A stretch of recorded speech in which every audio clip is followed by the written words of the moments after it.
All right, just a note to those who are standing to please make their way to their seats so that we can start our session.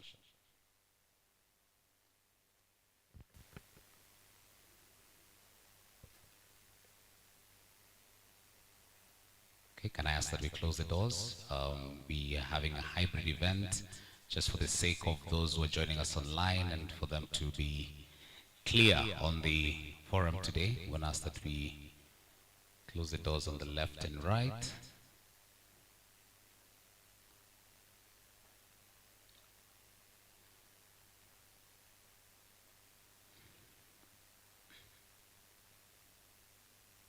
Fair enough.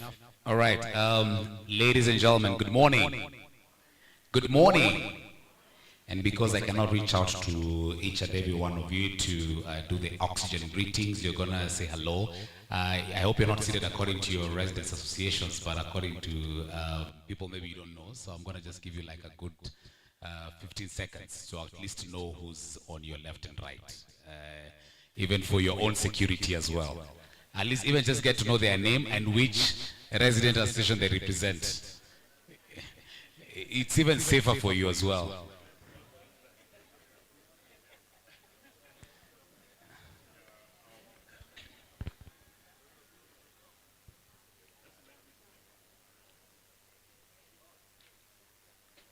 Like people have known who's on their left and right, and have even gone to the back, and they've ensured they know who's their neighbor.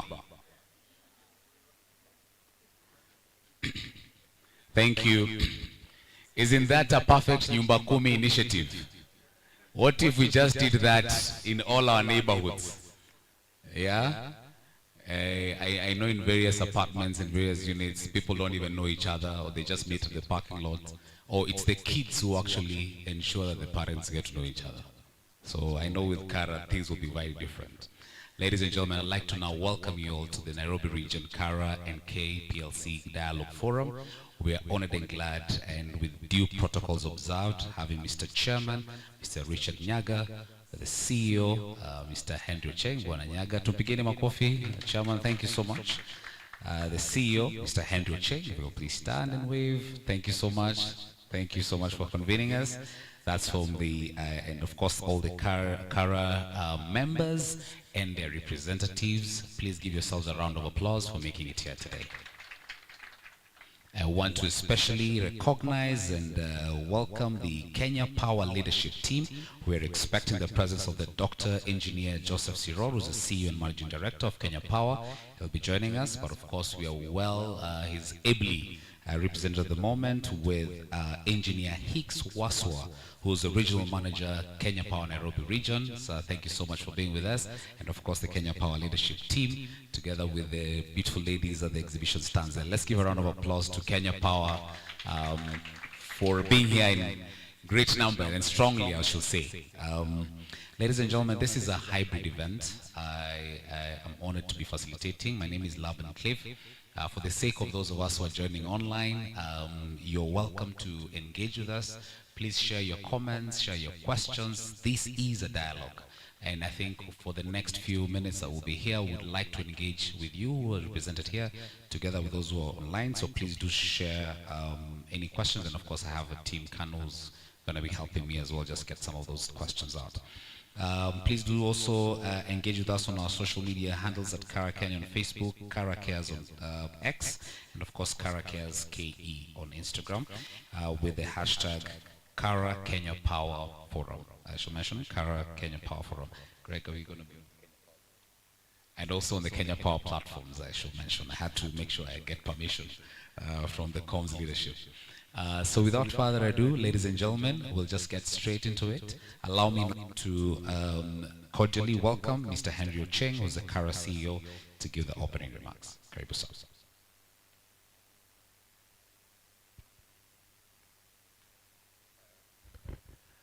Thank you very much, Laban, for that. Maybe, Laban, before we start, you forgot, we need to start with the word of prayer. And Gerald, please.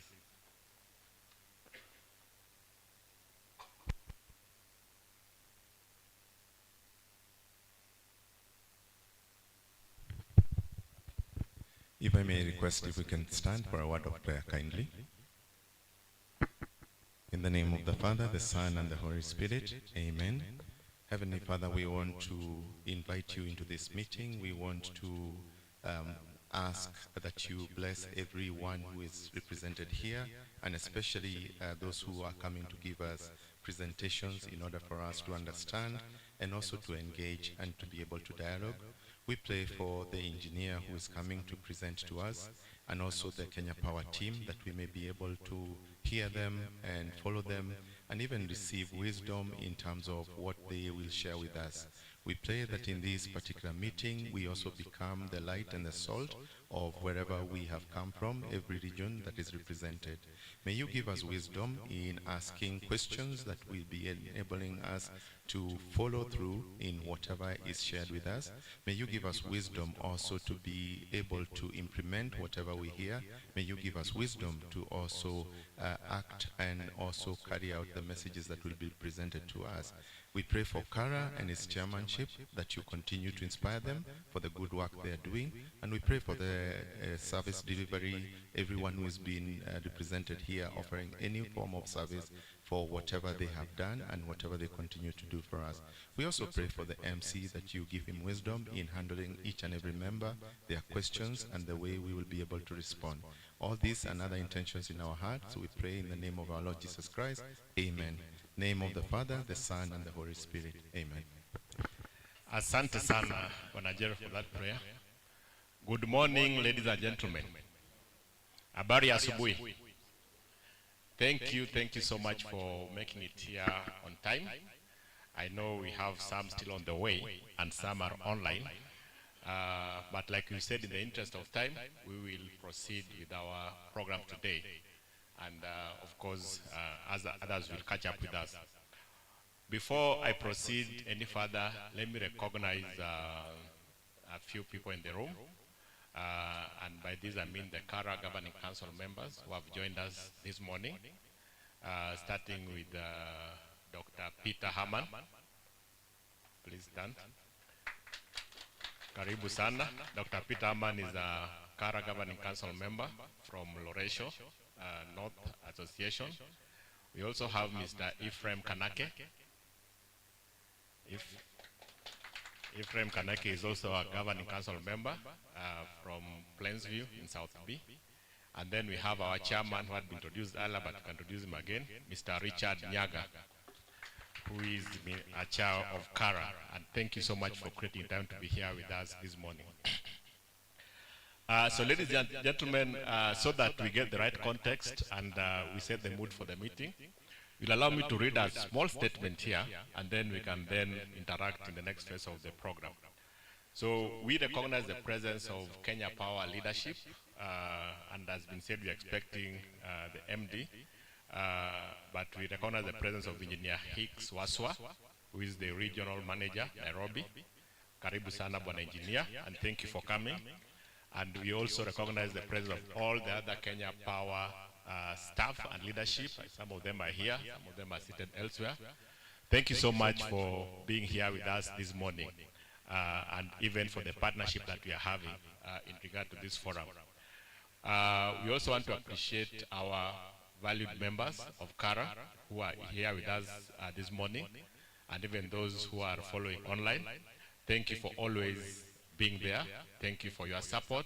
Thank you for creating time for this engagement. And everyone else who's in this room, we appreciate you and we thank you for being with us this morning. So we want to welcome you to the Kara-Kplc Resident Dialogue Forum, jointly organized by Kara and Kenya Power. From the onset, I would like to thank Kenya Power for appreciating the importance of directly engaging with our members who are also their customers. And that is the basis of this meeting, because we happen to share a constituency. The people we call our members happen to also be the customers of Kenya Power. And so it is in our interest, both of us, to be able to work together and engage so that we can be able to make sure that our members are happy and the customers of Kenya Power are happy and able to move on together. So we are here on discussion around service delivery. especially in regards to Kenya Power services. We also appreciate our members who have created time to attend this forum and engage Kenya Power on various services that they provide. We are confident that we are going to have a very productive session. This is the first of a series of forums to be held in various counties across Kenya, and we intend to have similar sessions in Mombasa, in Nakuru, in Eldoret, and Kiambu, and maybe after this phase we'll be able to sit down with Kenya Power and see which other counties we can cover. Because ideally, when having this kind of conversations, and Kara being a national body, we are supposed to have them in every single county in this country. Because every single county has Kenya Power customer, and they need to engage, they need to listen, and they need to work with Kenya Power to make sure that we are getting quality services. As you are aware, service delivery satisfaction demands that the customer is constantly informed by the service provider on what is being done to improve customer experience and services at present and in future. It also requires that the service provider puts in place a clear feedback mechanism through which customers can express their views regarding the services they are receiving. Customer dissatisfaction is, on most occasions, caused by inadequate communication between service provider and their customers. Indeed, a business plan without customer in mind is likely to face a number of challenges. On the other hand, a well-structured, targeted, and articulated continuous customer education and interaction system often go a long way in ensuring that customers appreciate not only the access and total quality of service, but also the provider and processes as well. Over time, the resultant positive attitude will steadily lead to the increased sense of ownership and better customer experience. And I just want to emphasize on this thing of ownership. I know one of the biggest challenges that Kenya Power is dealing with is tampering with infrastructure, vandalism and all that. And as resident associations, when this happens, we suffer because now it means services interrupted. But then, the other side of it is that more often than not, we happen to know these people, right? Because they are our neighbors, they are our friends, they are our brothers and sisters. So we even know who they are.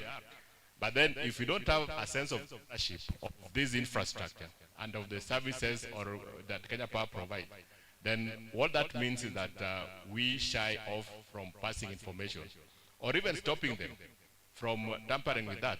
So one of the things that this kind of engagement is supposed to achieve is to make sure that we cultivate a sense of ownership as residents and as consumers of Kenya Power services so that we can protect these infrastructures. And in the event that somebody is interfering with them, we can take action and make sure that we prevent that from happening. So we do appreciate that adopting a customer-centric approach to service delivery encourages growth and provides an enabling environment for service provision. We are aware that the current leadership of Kenya Power is keen on strengthening relationships with its customers and creating mechanisms through which customers can easily engage with the company and have their issues efficiently and effectively addressed. We welcome this endeavor and will work closely with Kenya Power to achieve better customer experience. At Kara, we do receive complaints from some of our members regarding billing, power interruption, prepaid meters issues, electricity tariffs, among other Kenya Power services.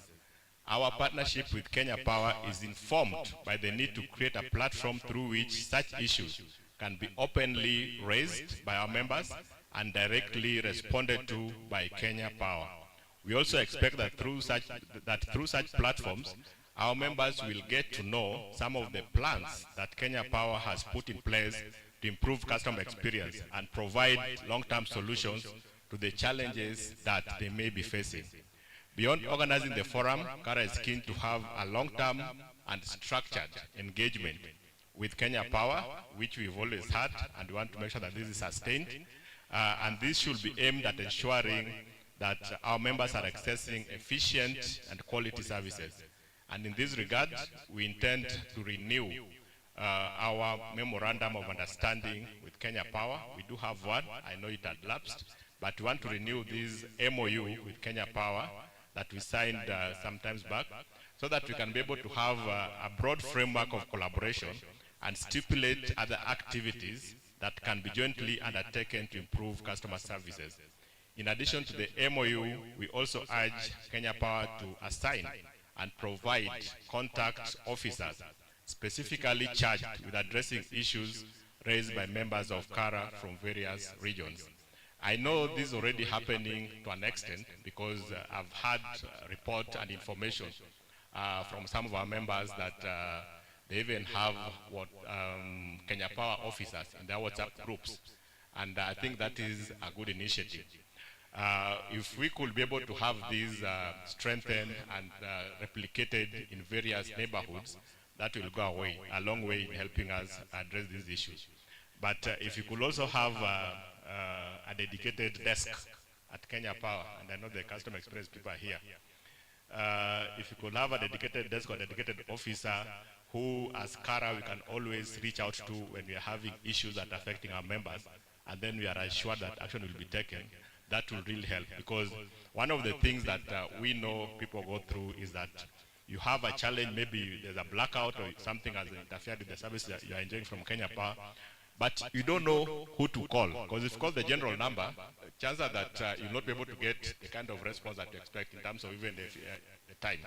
So if you can have that one person that we know that this is the Kara contact person, and this Kara contact person, once we get hold of him or her and we pass the information, then we can be able to get the information acted upon effectively, and we get the solution. So I'm sure that is not so much to ask, and it can be done so that we can be able to make this relationship more productive. So ladies and gentlemen, I don't want to talk much because today we have an engagement session, and I know we are all eager to listen to our partners from Kenya Power. So I'll stop here and encourage all of us to actively interact in this meeting, as we always do. Like we always say, nobody in this room has monopoly of ideas or monopoly of information. So you feel free to share with us. Beyond asking questions, I'm sure you also have solutions, right? You also have the things that you think should be done to address some of these issues. Because at times they normally say that the wearer of the shoe is the one who knows where the shoe pinches. And when you know where the shoe pinches, it means you also know what needs to be done to address that particular challenge. So as the person who directly interacts with Kenya Power Services, maybe you know what the challenge is. Maybe you are going through an experience in terms of the services.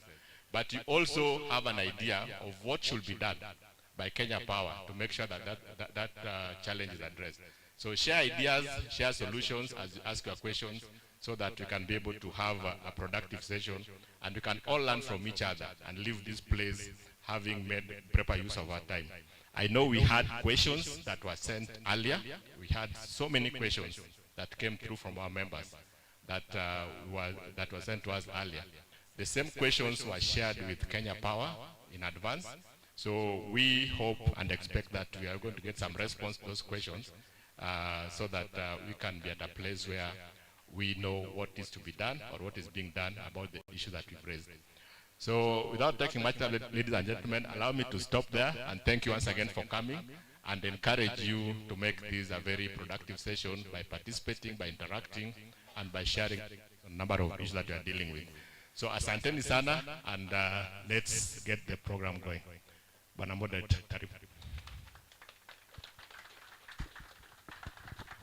Thank you, sir. Makofi tafadhali. Let's appreciate our CEO, and ably represented as well, Governing Council Chairman. I think now we get straight into it.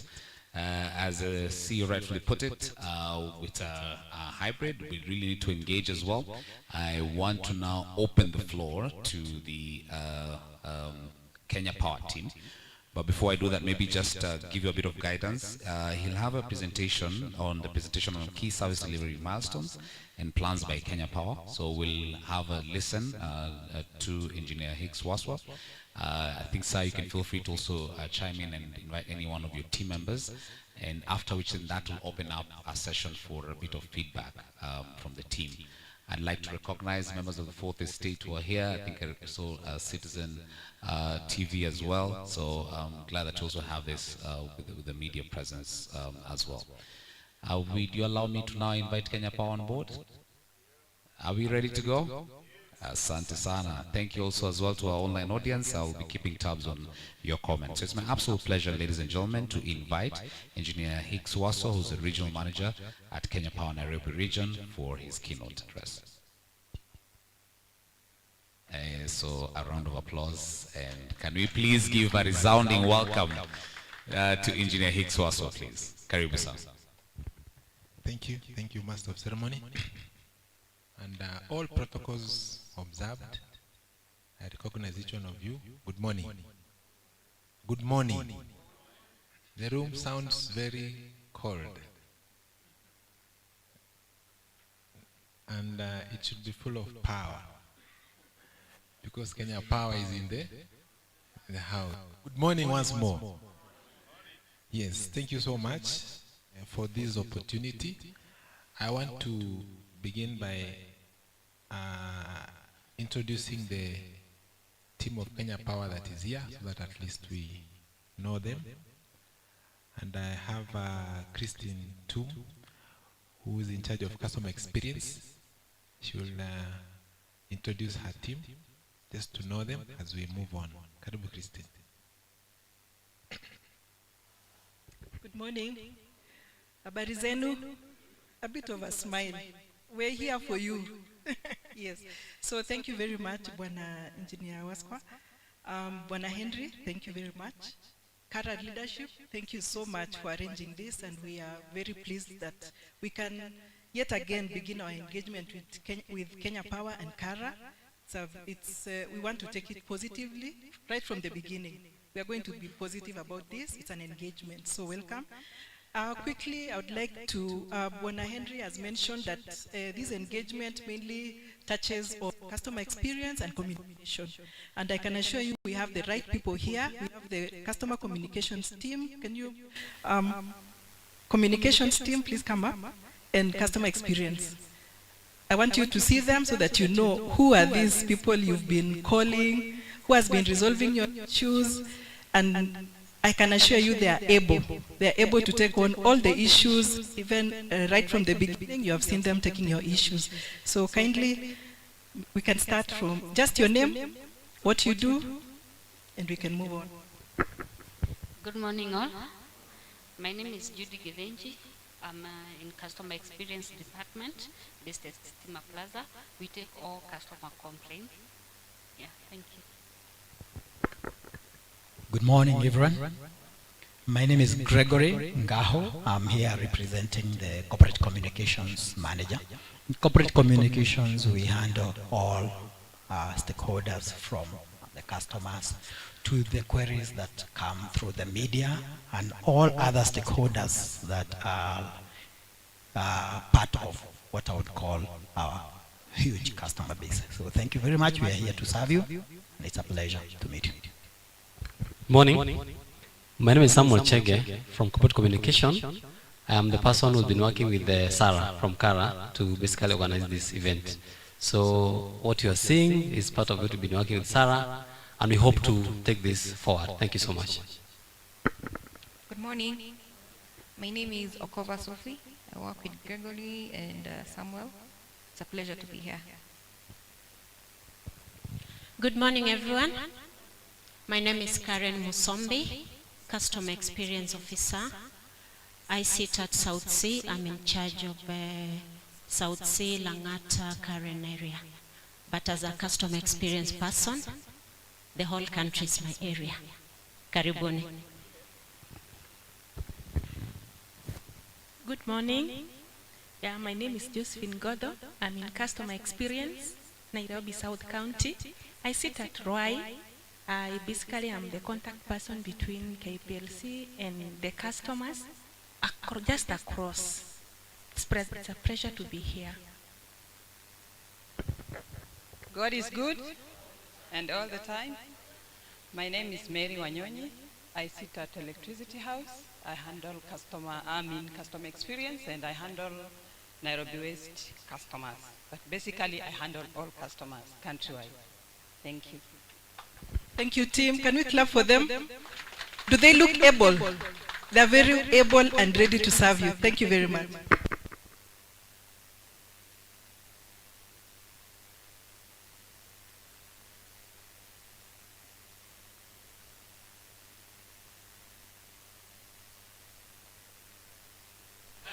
son.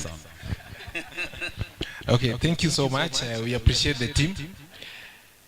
Once upon a time, KPLC was full of engineers, and we spoke the engineering language. And we understood only the language of electricity and wires. And we grew up at some stage and realized that all customers are not engineers. That's how customer experience was born. Because you would come to an engineer and they would give you some terms which would not relate to. And so we have come a journey where we have realized that customer feedback is what will grow this organization, is what would actually serve the interest of the customers. If we were to have such an occasion 5-10 years ago, you would be seeing only engineers. But today you are seeing customer experience team. And that's how we have come to grow. And from the speech of the CEO, what improves us as an organization is having channels that would give us feedback, having engagements that customers will tell us what they feel and what they think is good for them. So it is a journey that we believe we are on the right path. In fact, we have a whole division called just customer experience. When you do your tweets, when you do your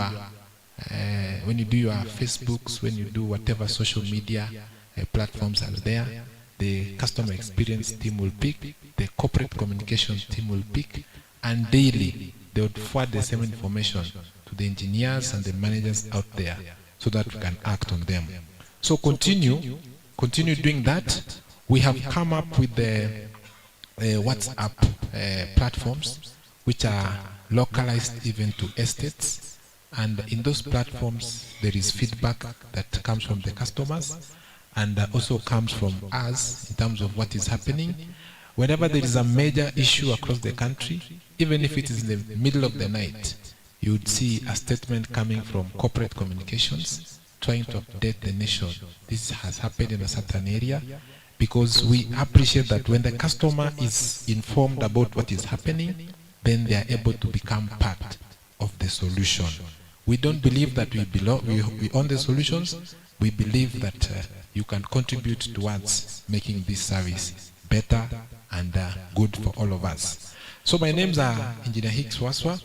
I look at Nairobi region, and I'm here to actually walk us through what KPLC is doing.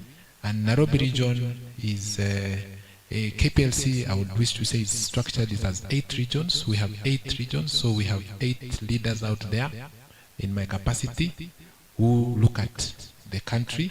So we have the Nairobi region, and we have divided, every region has several counties, and in Nairobi itself, the larger Nairobi has been divided into 3 sub-counties.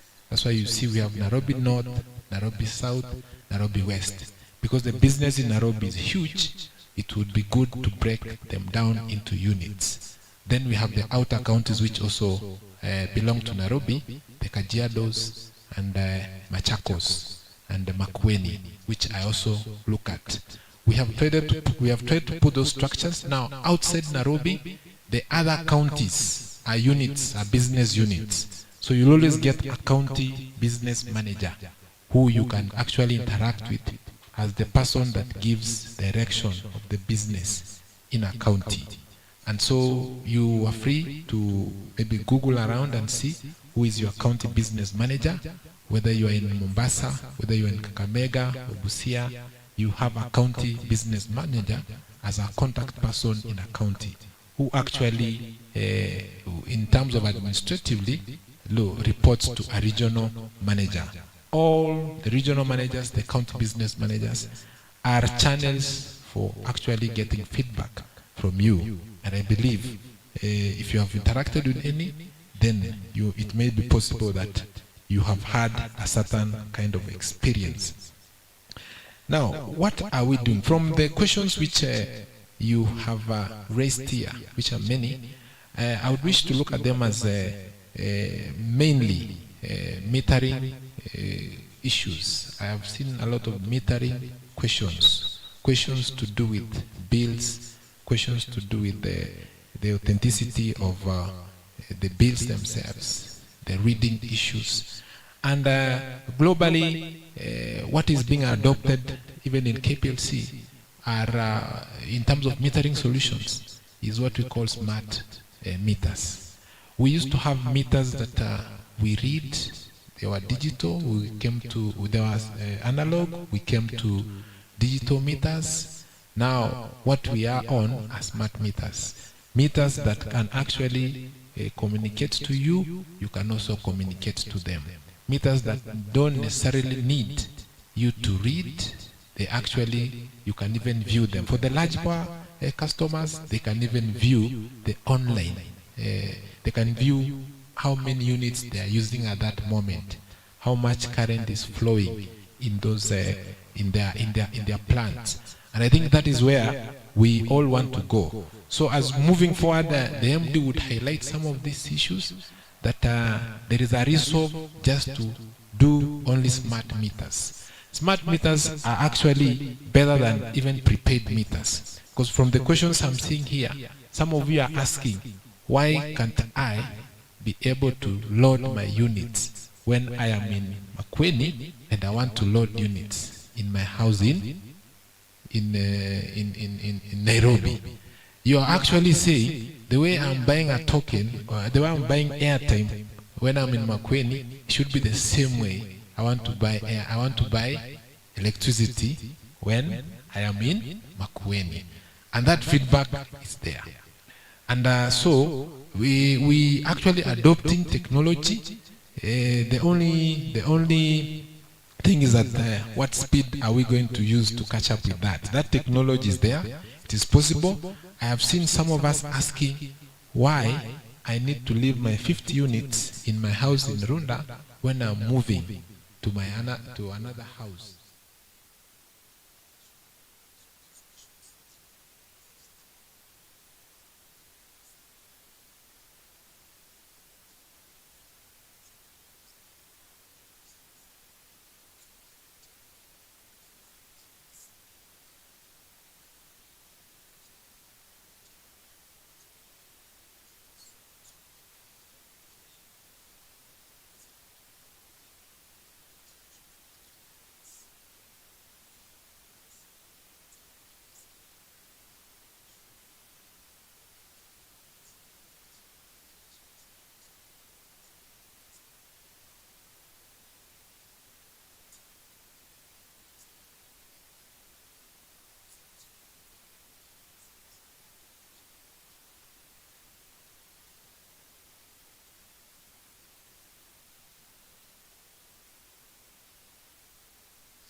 Then there are issues now. We have two tariffs. We have prepaid and we have postpaid billing. As it is today, we only have slightly below 2 million customers on postpay, but over 7 million customers are on prepay. So, in other words, we are actually reading less meters than meters that are actually buying units on prepay. So eventually, we will become a smart meter nation as we convert the prepay meters into smart and the postpay meters into smart. So the problem of reading, we anticipate in the next 3 or 4 years, we will not be having problems of reading. We'll do like the other nations do, where you only verify after 3 or 6 months. But the issue of reading every month, which has become a challenge also to many in terms of access and security, is something that really bothered us. And so you wake up and get a bill that is 5 months, 6 months, then you think that this bill is bad because it was not billed for something. So in terms of metering solutions, we are more biased to smart meters, and now every new connection is actually being done on prepay, contrary to postpay. There are issues to do with the network improvement. In Nairobi alone, we are supplied in different levels, and I wish just to highlight one or two maybe key areas. We have the supply at the lowest level, the distribution supply, where we are talking of more than 16,000 transformers. We have people who are supplied at 11 kV, where we are talking 11 and 33, where we are talking about we have more than 440 lines. And we have now the major supplier at 66 kV, which supplies the smaller substations. Why I'm saying this is that when we lose one major line, like the 66 kV line, it will affect a very big area. The CEO mentions things to do with the vandalism. The other day when we got an issue of vandalism of the 220 kV line, it lasted with us for about 2 years. Because now to address that challenge requires a lot of skill, because they are rare. It's rare for you to make a joint of a 220 kV. So when you find a Kenyan with a hacksaw cutting a 220 kV line to go and sell that as scrap, and then you have a national issue, you really wonder what you should do. But it happens, and it happened in Kenya. Along the roads, you see where we have put these big concrete slabs. Below them, we have 220 kV cables or 66 kV cables. Sometimes when the contractors are digging the roads, and we have had that, I've had that as late as yesterday, they interfere with the 66 kV cable. So you have an outage somewhere in Umoja, but the problem is somewhere in the city center. So we have to look for either an alternative supply to that place, which depends on whether we have capacity along that line. And in Kenya, land is very key. Kenyans build very close to the road, and also they also build very close to the lines. In fact, one major challenge for the people in the Eastlands, when you're hanging your clothes, you can easily touch the line. So moving that line from that place also requires somebody else to accept that it is moved to their place. Now, those are some of the challenges you, as the resident associations, may be able to help us to address. Because when you are doing a cloth, when somebody is hanging a cloth in a line, and maybe it flies on another line, that alone, the cloth flying across the two lines, will cause an outage. It will call for you to switch off the line to remove that cloth, because the line will see that as a short between the faces. So you can imagine what is happening in the street today, where people are building, and when you are building, you are doing something like a net around the buildings, and a piece of a cloth runs over and flies on a line. So that alone causes an outage. So with information, you can be able to also help us to actually inform the public in terms of the challenges. I'm actually talking about the network challenges that would call for you to help us. The other day we had a big storm here. You remember? About 2 weeks ago? It was 3. And if you are driving along Kiambu Road, you see billboards which went down. We also very much affected. And it took us like a week to recover from that impact. Because we had billboards falling on the Ridgeway substation, both two lines. You have two independent lines. We could have easily switched you to one, but the trees that fell, they fell on both the lines. So there's nothing much you could have done. That was on the 66 kV. But on the 11, we had multiple issues. So now we are engaging the county. We are actually engaging with the policy that the government has. Kplc doesn't want to appear to be working against the issue of trees. So what should we do, Bwana Chair, about the trees in Nairobi? Should we live with them or should we cut them? Because the rains are actually coming and they will pose a threat to the quality of supply. And how much should we cut and plant? That is something that we need to discuss. But as management thinks about it and as Kplc, we are looking at a scenario where we are going to be using insulated conductors for areas like in these Nairobi areas. And it costs money, but it's something that we can adopt as we do undergrounding. And we also adopt the issue of using insulated conductors. Trees can coexist with. The only challenge is that for insulated of the same line. So you need to prepare, you need to invest in that, and those are some of the issues that now when you're discussing the tariff, you present to IPRA and say, we are planning to do this, please accommodate this in your tariff, and I hope we will be able to get that kind of support. So we are doing a lot of maintenance in terms of the lines to ensure that our supply is stable, and would appeal to you as you see this happen, especially in this dry season. You support us in terms of accessing, in terms of agreeing that we can trim the trees, not necessarily cut them, so that we can be able to support both the environment and also support reliability of supply. On one key thing that I would really wish, and I've already highlighted the same, is in terms of the issues to do with the customer experience. In every one of our offices, we have a customer experience officer who should be able to walk you in case you have any challenge, whether it's a billing, whether it's an outage, whether it's a new connection issue. You should be able to get one and be able to access them. So we are big on customer experience. Of course, we are getting better with time, but with your feedback, we can even do much more. With the permission, Bwana CEO, I would not want to get into the details of these questions.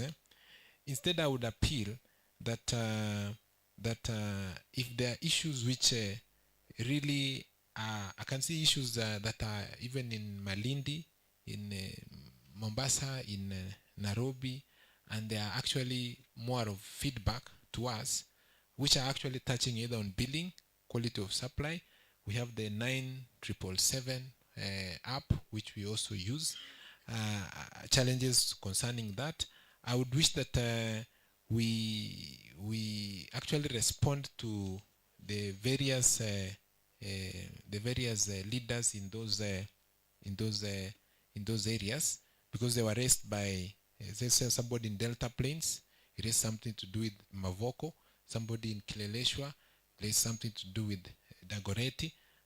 That would be better for us. Others would spend the whole day going through a question by a question. Is that agreeable? Is that agreeable? And now that we'll have a plenary, if there are things which I have not highlighted, if there are things which are pertinent, which you think require immediate attention, we would be able to answer them on the plenary, because we have a limitation of time. And now that we are here, it will do us good to engage one-on-one, because one question being asked by one person will be able to help inform the other person. Basically, that is what I would wish us to have in context, that the projects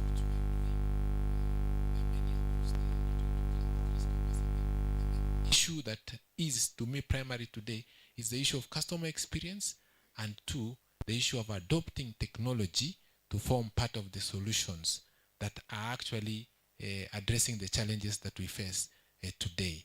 With those many remarks, I wish to please stretch forth your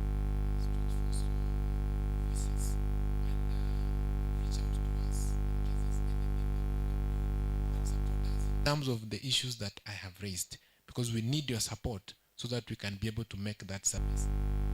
I can already see my hand being raised. Is that to ask for? Let's straight through the moderator. With those many remarks, thank you so much. I appreciate your feedback and I appreciate your contribution.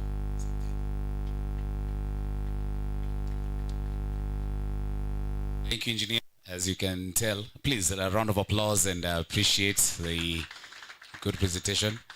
You can sense everyone is yearning to ask you questions. So I'm going to advise you to take a bit of water, then you can come back up on stage.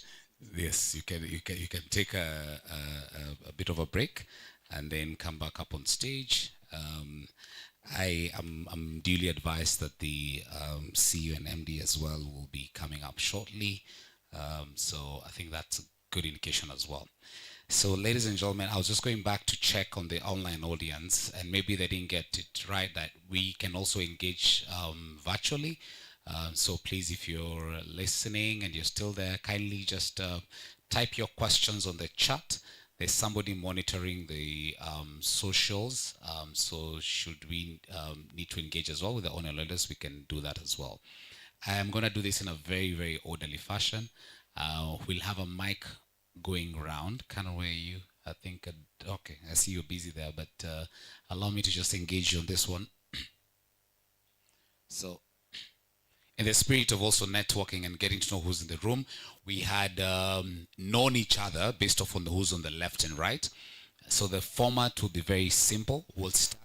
We'll take the questions in batches.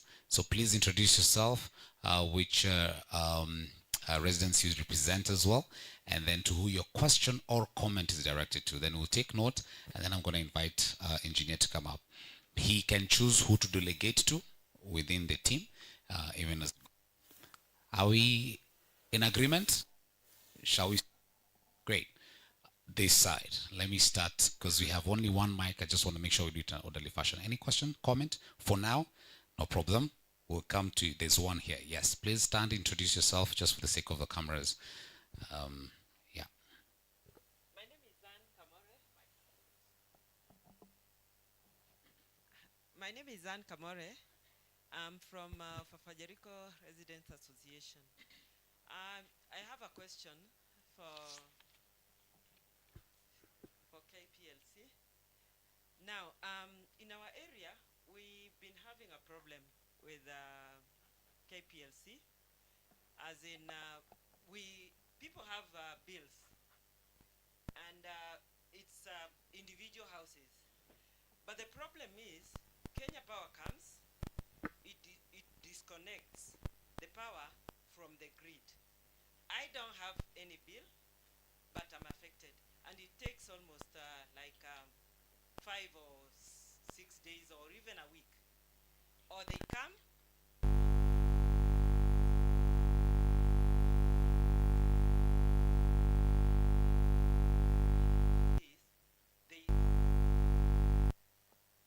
if anyone, any has a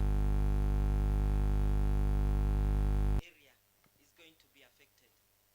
So one person makes like 20 people suffer because of the of one person's bill. So why do you do that? What can change? Why do you do that? Okay, thank you. Well noted, Ann. Ann Kamore, thank you. It's well put. All right, now we move to the middle aisle. Okay, quite a number. Yes, start. Yes. Good morning. Good morning.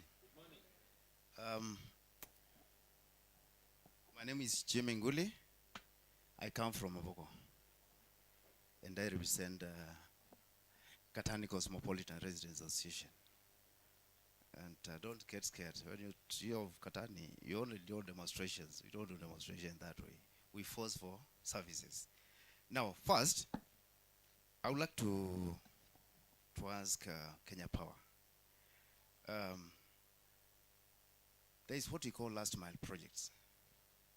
And when you connect power to people, we don't know the time frame when the customers have finished paying for the loan, because you never notify.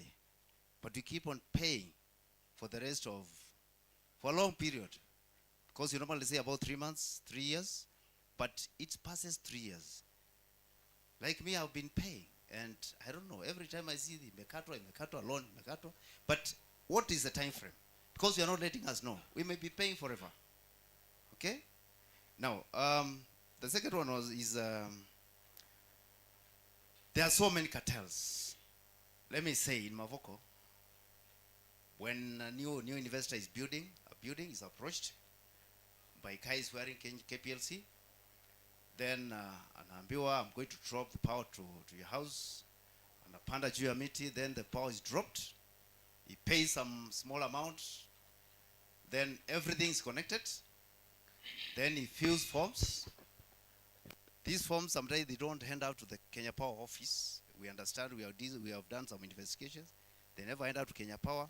But then, these guys are known to you, because they are wearing uniform, na wanapanda juu ya miti.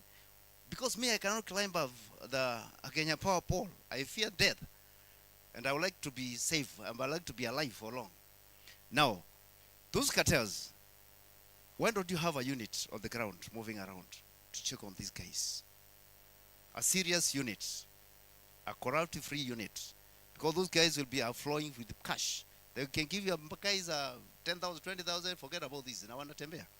So why don't you have serious staff looking at on the ground? Because people are being messed up. Mwishowe unakuja unaambiwa now you don't have power. It's connected on the pole. You stay without power. I have several cases. The other day we had to have a dialogue with Kenya Power Mlolongo through the regional. The power lines were cut off. Then we had to come up with something to have them connected to the power. And it was serious, because our old lawyer ran away. He had a meter that has been a meter that is not recognized, and uses what he uses as using heavy machines. But then we had to come up with something, because it was not his mistake. He explained, and he gave us the person who was doing that. Now look at that. Now the other one I'll talk of as the biggest company supplying power in Kenya. You guys, we have Wi-Fi everywhere. Like these Wi-Fi guys, you look at lines hanging below your lines. Sometimes they cause accidents. There was an incident in Syokimau, I think 2 years ago, when those Wi-Fi guys slipped kidogo from the pole na akajishikilia kwa Kenya Power line. Then the guy died instant. Then after that he died, you guys, you came and removed the transformer from that end to another end. I can show you where the transformer is, and you can get the history from on the ground. Now, to avoid such cases, why don't you plan a long term? You come up with a Wi-Fi, you start providing that Wi-Fi to Kenyans, because you can reach out to many Kenyans countrywide, and then you make it cheaper to us than the Wi-Fi subscribers. We are paying a lot, because 3,000 a month, 2,000 a month, it's a lot of money. You guys could be charging about 500 or 600, you make money. Okay? Now, okay, the last one. The business community in Mavoko, they are complaining, because every time the power goes on, the business imesimama. The landlord, at the end of the month, wants rent. He doesn't care if there was power or not, if you worked, you never worked, but he wants money. Because most of people are using power to do their business. Now, allow me, moderator, the last one. This is to the rest of the people. We had a meeting of Kenya Power, I think 2019, early 2019, in Panari. And what we discussed, although we came out late, saa 5 usiku, what we discussed there, I implemented it in Mavoko. We have a WhatsApp group with about 1,000 plus, 1,200 people. And in that WhatsApp, we have made the regional as an administrator, the backup web, the ladies, I think, what do you call them? They have said you are what? Customer service ladies. Then the guys who connect power. And every time we have an issue, we put it there. Some are resolved, some others are pending. Because like even the tokens are not there. The meter tokens are not there. People keep on asking them about the meter tokens. But it's working for us. And if I could also add you to the wall, you also monitor your regional what they are doing. Because it's also there as an admin. And I'm the only admin because I delete all information not related to Kenya Power. Anybody posting anything else, apart from power supply, anything, we delete that person. Tunakutoa. And the rules are very clear.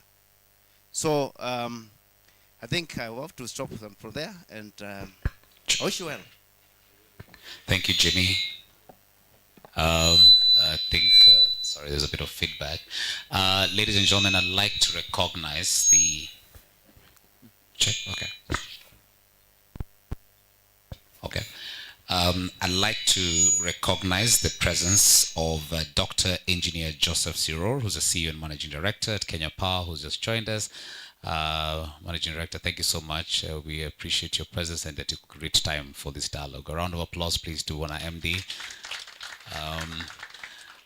Allow me to give a shout out to Mr. Kevin Sang, who's your right hand. We always attack him on the WhatsApp group we are on. And you should thank the staff behind you who always take your fires. So I'm really grateful that even the WhatsApp has been mentioned, and I know even the customer care people who are here, it might even be your church group. They might know you work for Kenya Power, and even if you're in finance, they will still ask you a pertinent issue about Kenya Power. So I think that's a shout out I need to give to some of your staff as well. So thank you so much. You're now in the session of a Q&A. We've heard from the CEO, that's Andrew Cheng, and of course the chairman is with you and can give you a further brief. And we've also now heard from your engineer, Hicks Waswa, who's given us a service delivery update as well on the key milestones. There's a deck on the questions, and this is largely being tackled. So you join us on the Q&A, so please karibu as you listen along. We've heard from Jimmy, we've heard from Anne, and now we move to, yes, the gentleman in pink. Kindly keep it to a minute so that at least we can have as many questions as possible. All protocols observed. Good morning, everybody. Mine is brief, and it's about, question number one is, my name is Samuel Diambo, representing Nastra Gardens Residents Association, relating to Nairobi South when it comes to KPLC. My first concern is on WhatsApp group, the administration that, the one that we're having at Nairobi South. In fact, it's coming back to me. I know when we sat at Panari, the WhatsApp group was supposed to be administrated both by the residents, a representative from the Residents Association, and the personnel or employees of KPLC.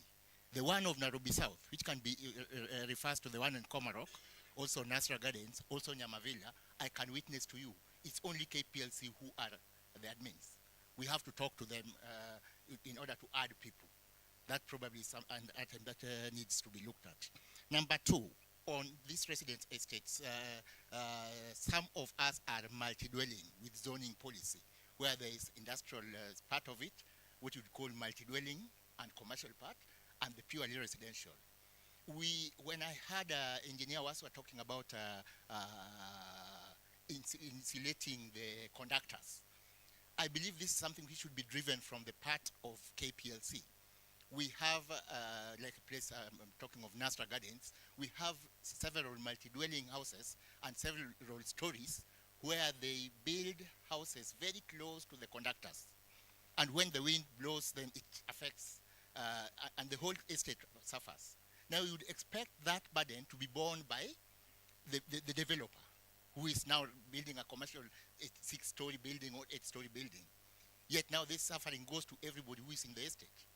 So probably Kenya Power should consider putting a charge on that by making them to pay for that insulated conductors. Number 3, in one area of ours, it's called Nyamavila.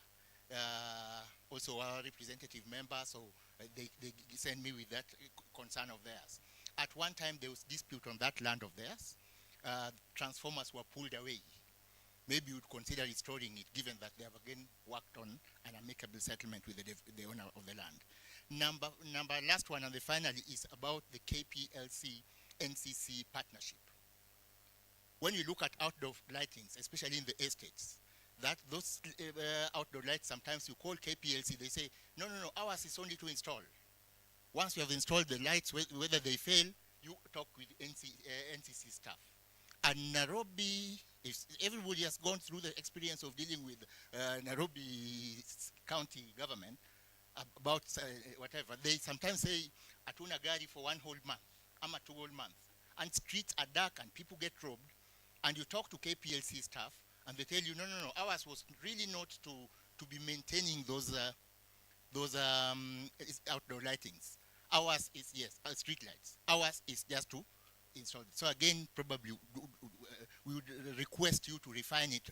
I don't know whether the ball stops, whether it's responsibility of KPLC or Nairobi County government. But please, we are residents. We are hoping for a quick one. Thank you. Thank you very much. Yes, there are 2 more. Just 2 more on this side.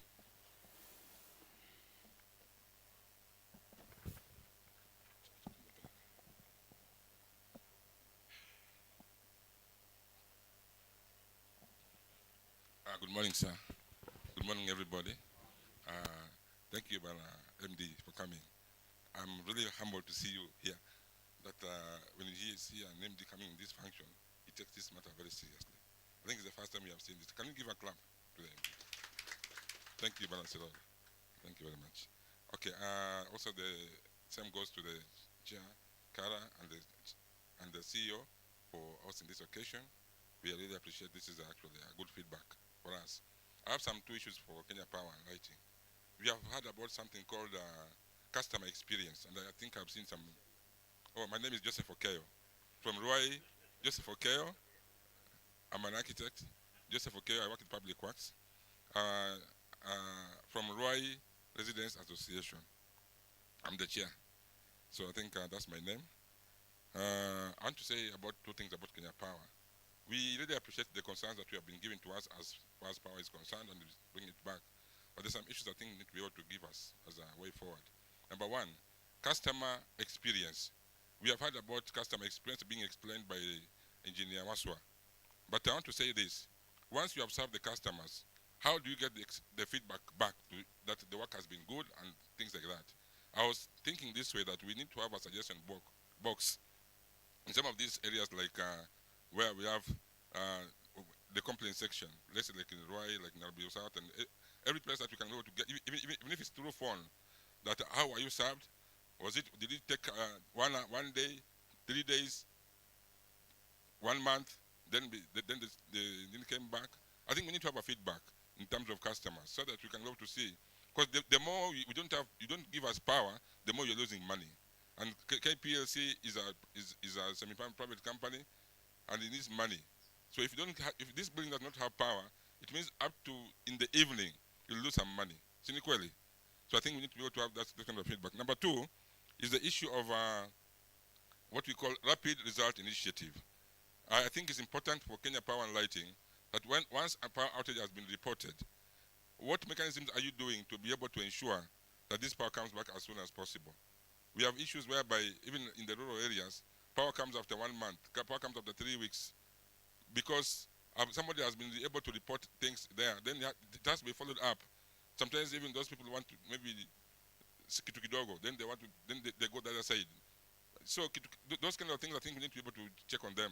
That if it's a matter of not having enough staff, why can't the management be able to prepare enough emergency staff to be able to address these issues? Because there are some times whereby you see a tree has fallen on a power line. Now this tree, when it falls on a power line, it can cause fire. Whereby when 2 wires attach to each other, positive and negative, there's a spark. And this spark can even cause issues to the residential areas. So I sincerely appeal that when it comes to emergency networks of Kenya Power, let them be able to be there right on time. Just like the fire people come on time when there's fire. Instead of waiting until maybe 2 days, 3 days, we are still checking on it, we are still checking on it, it takes a month, we are still checking on it, and people are suffering. And you know very well that some of us actually are storing food in the fridge. Sinikweli. You store food in the fridge because you can't go to the supermarket every day. After 3 days, 4 days, the food gets stale. And maybe there was a lot of food in the fridge. The hotels like this one's here, they also have those kind of things in the fridge. So I still believe that we can be able to rectify these situations in terms of trying to be able to have what we call rapid result initiative, such that when there is no staff, can they be able to just hire casual laborers for that purpose? At least those people get power. Finally, I want to say something here which is also very important on the issue of high voltage power which comes back after it has been given to us. Now, you know very well that when there's no power for some time, 1 hour, 3 hours, or even for the whole night, when it comes back, sometimes it comes with high voltage, such that when you don't have those gadgets like VHS and the rest, and things like the sockets which can be able to withstand those kinds of high voltage, if you have a TV and it was on for the night, ikifika asubuhi imechomeka, si ni sawa? Now, kama nizi bulbs imechomeka, kama ni your system ambayo iko hapo imechomeka. So now, when it happens to these kind of scenarios, I would like to know from the management of Kenya Power, what happens when such things have been reported to them? Can they be able to give us a reprieve and be able to replace these things? Because it was not done by our own mistake, it was done by the mistake from the Kenya Power side. Thank you very much. Thank you, Joseph. Appreciate it. The questions, I think we'll take these 3 and then we'll be done from the middle aisle. Anyone on this side?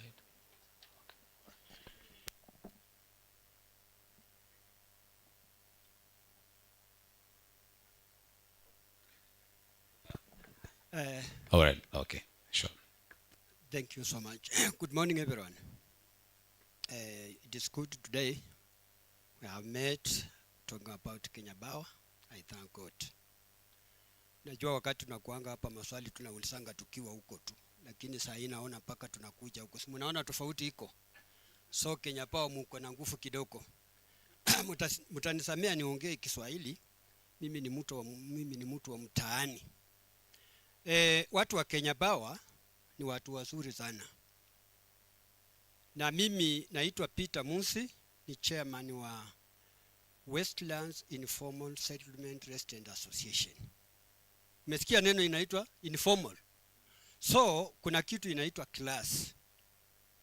Ukicha kwa hiyo informal, vile utahandle, sio utahandle wale watu wakileleshwa. And it's not the same way na Warunda. Ama nadanganya. So sisi kilasi yetu tunajiwekanga samu ya tofauti kiasi, lakini ni binadamu. So tunaitwanga watu wa kawaida. So nataka kuambia Kenya Power, mimi nimefanya kazi na Kenya Power site. Electricity house nilitembea yote, nikapelekwa Western City Center mpaka kule ngambo kwenye mko saa East Plaza. Na ninaweza kupea story ya Kenya Power mshtuke as you see me. Mimi kuna wanawake nilikuwa nafanya nao kazi hapa na hapa. Awasio bwana Henry umesema kureport. Nilikuwa na report issues na ilikuwa inaenda vizuri. Ulikuwa unaona kitu inafanyika. By bad luck, changes zikawa, wanaume wakakuja. Leakage ikawa mingi, nikaona naanza kuwa kwa hatari, nikachiondoa. So Kenya Power mkiona hamupati information kutoka kwa watu, si watu, ni nyinyi. Because if I give you information, badala ya kuifanya confidential, wewe unakuja unasema, huyu mzee ametuelezea kila kitu. Na nimekuelezea sababu ya wizi. Am I safe? No. So hiyo kitu ndio nataka kusema Kenya Power mkiangalia vizuri, mimi nitarudi kwa uwanja. Mimi hiyo kazi huifanya sana. Hata Kenya Police, I was awarded because of giving information. Kwa hiyo mimi am very much open. Huyu mzee ananielewa wa chairman here. So ile kitu nataka kusema kama ile kichichi najua sana. Tuko na kijiji inaitwa NITT Dam, Kaptagat, Kibakare na Ndumbweni. Damu Village tulikuwa na stima ile ya kudrop mkilipia.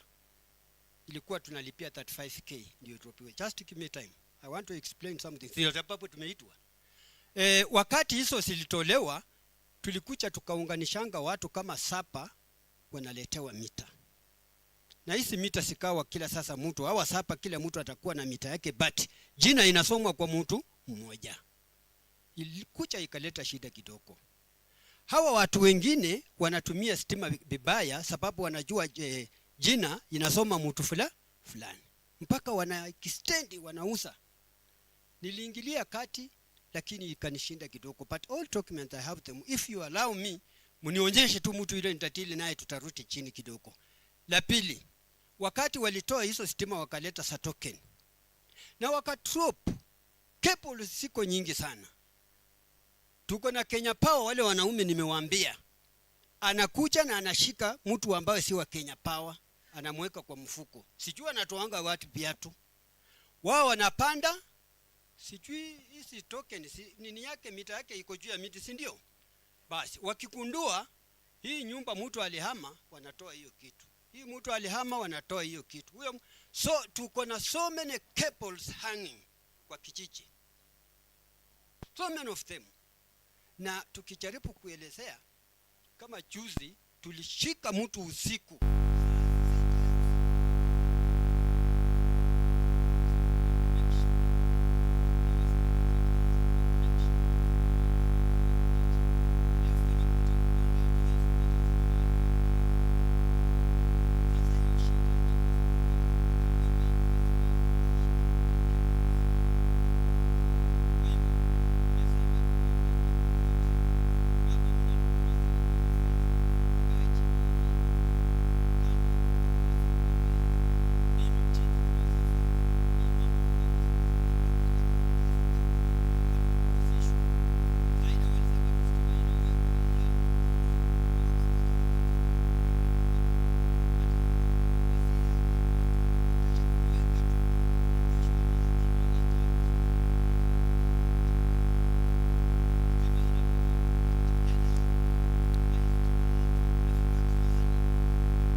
Let me not mention the radio station. I can give it to you if you need. So, on that, because it has also been highlighted here, I'll come with a suggestion to the solution. I'm sure when buildings are being put up, they go through a process before they are approved to be constructed. Now, are they constructed where the lines already are, or is it the lines which come after the building has been constructed? And if you join up with the authorities, that is the county government, who gives the authority, then this cannot be happening, because you cannot construct just about 1 meter or 3 feet, and the window comes up where the lines are. So if that can be done, then two things can be done. If the power lines are in the right place, then the building should be brought down, so that we do not have more deaths and avoid more cases. And if it is then the Kenya power lines which are coming up, then there is something wrong with approvals. Moving from there, I have a question.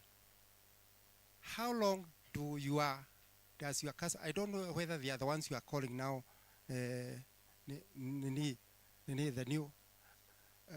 customer experience or the customer care, because the question I'm asking myself is, how long do you take in responding to a complaint, whether it's a big complaint or not? There's a gentleman who has got a complaint of a bill. He has been paying only a bill of 3,000, an average at his business place. All of a sudden, he decided to change. Instead of using the meter which is supplied by the landlady, he approached the landlady and requested to have a token meter, and he was given the approval. After he did that, he applied for the meter and he fitted it. After 2 or 3 months, I think the landlady saw that she is not getting some money which she was getting. And so she went and removed the token meter. Not herself, but she went to Kenya Power and they told him, they came and removed that meter. The meter is is now with this business person at a cyber cafe. He keeps it there. He paid for it. That is a loss. And then later on, immediately after that, he got a bill of 15,019 shillings and 95 cents, which he had a complaint last year, September 16th. He gave me this letter to come with it so that I can present it to you. I have it here. Then my own question. Lastly, please. Yes, I have asked, how long does it take to respond? And that's why I've given the date that the complaint was raised, and this letter was received at the Kenya Power.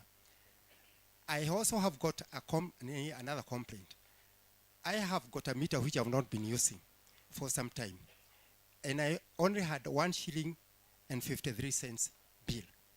Then last December, I got a bill of 25 shillings. I went to Kenya Power and asked, where did the extra 24 shillings come from? I was told it's going to be resolved. Up to now, it has not been resolved. It is very uneconomical for me to be traveling from Dagoretti to come to Kenya Power and writing to electricity house, spending 100 shillings to come and solve an issue of 24 shillings. And having worked with a financial institution, I'm not going to leave these 24 shillings because it appears small. Because if Kenya Power in rating, you have got over 1 million meters. If just 1 million meters have got such an issue of 25 shillings, then it means you'll be holding 25 million shillings of 190. So this has to be solved. Then I've got another issue. Thank you. Allow me to cut you short. Now the last one. Yes, please. I aired about another vandalism issue. I'm still going to give you the letter here. In the year 2020, This is is it 2020 or? I think because you have the documentation. Yeah, 2020, 3 years ago. And that is why I've asked, how long does it take for you to resolve an issue? Thank you very much. And the issue of trees, I think you have to cope up with it, because unless if Wagari Madai was here, that you could have had a different issue. Thank you very much. Thank you. Thank you, Gerald. My name is Gerald Mwangi, Ole Walter Fang. I represent La Serra, that's Langata Estate South and Estate Resident Association, and also what we call Langata Chairpersons Forum. First, I would like to congratulate Bwana CEO, MD, for your ability to show up by yourself. Many places we get representatives. Not that they are not good, but it also sends a message that is not, the meeting may not be as important. So your presence here is a vote of confidence that you have come to listen. Number two is just to say about the issue of forming WhatsApp groups. It's good that we give feedback, and I appreciate the feedback from one person that they are in a group and they have no control, or they cannot be added or add themselves. On the other side, on our side, it was done very democratically. People are represented. We have Kenya Power, and we also have the residents. And what I've noticed in that group, that it forms an opportunity for solution provision. So it's good also to give accolades to when a team does well, so that they don't leave here thinking everything is doom and gloom. On the other side, in Southlands, we never used to have issues with power. In fact, we would compare you with another institution, I don't want to mention their name, that provides a different service. Not power, but you know, God said let there be light, and then there was also let there be water. Anyway, we never used to have those issues in Southlands. And suddenly, we noticed in the last 1.5 years, we have been having constant outage. I will monitor them very simply because by around 5 a.m. I've left the place. It's in darkness and all the other areas seem to have light. And we pass through the Kibera Link Road. So the question has been, they have been working on one transformer for so long that we started wondering, how come it started now? So one of the things that I was sent is to ask why this has started now, and you had a very good track record. And I will repeat that, a very good track record within the estate. So what is happening, if you can help us to address that? Then when it rains, even the children now say, please start looking for the candles, start looking for the lights that are solar run, because it has started to rain. Why is it that our lights go off every time it starts to rain? So that's a question for you.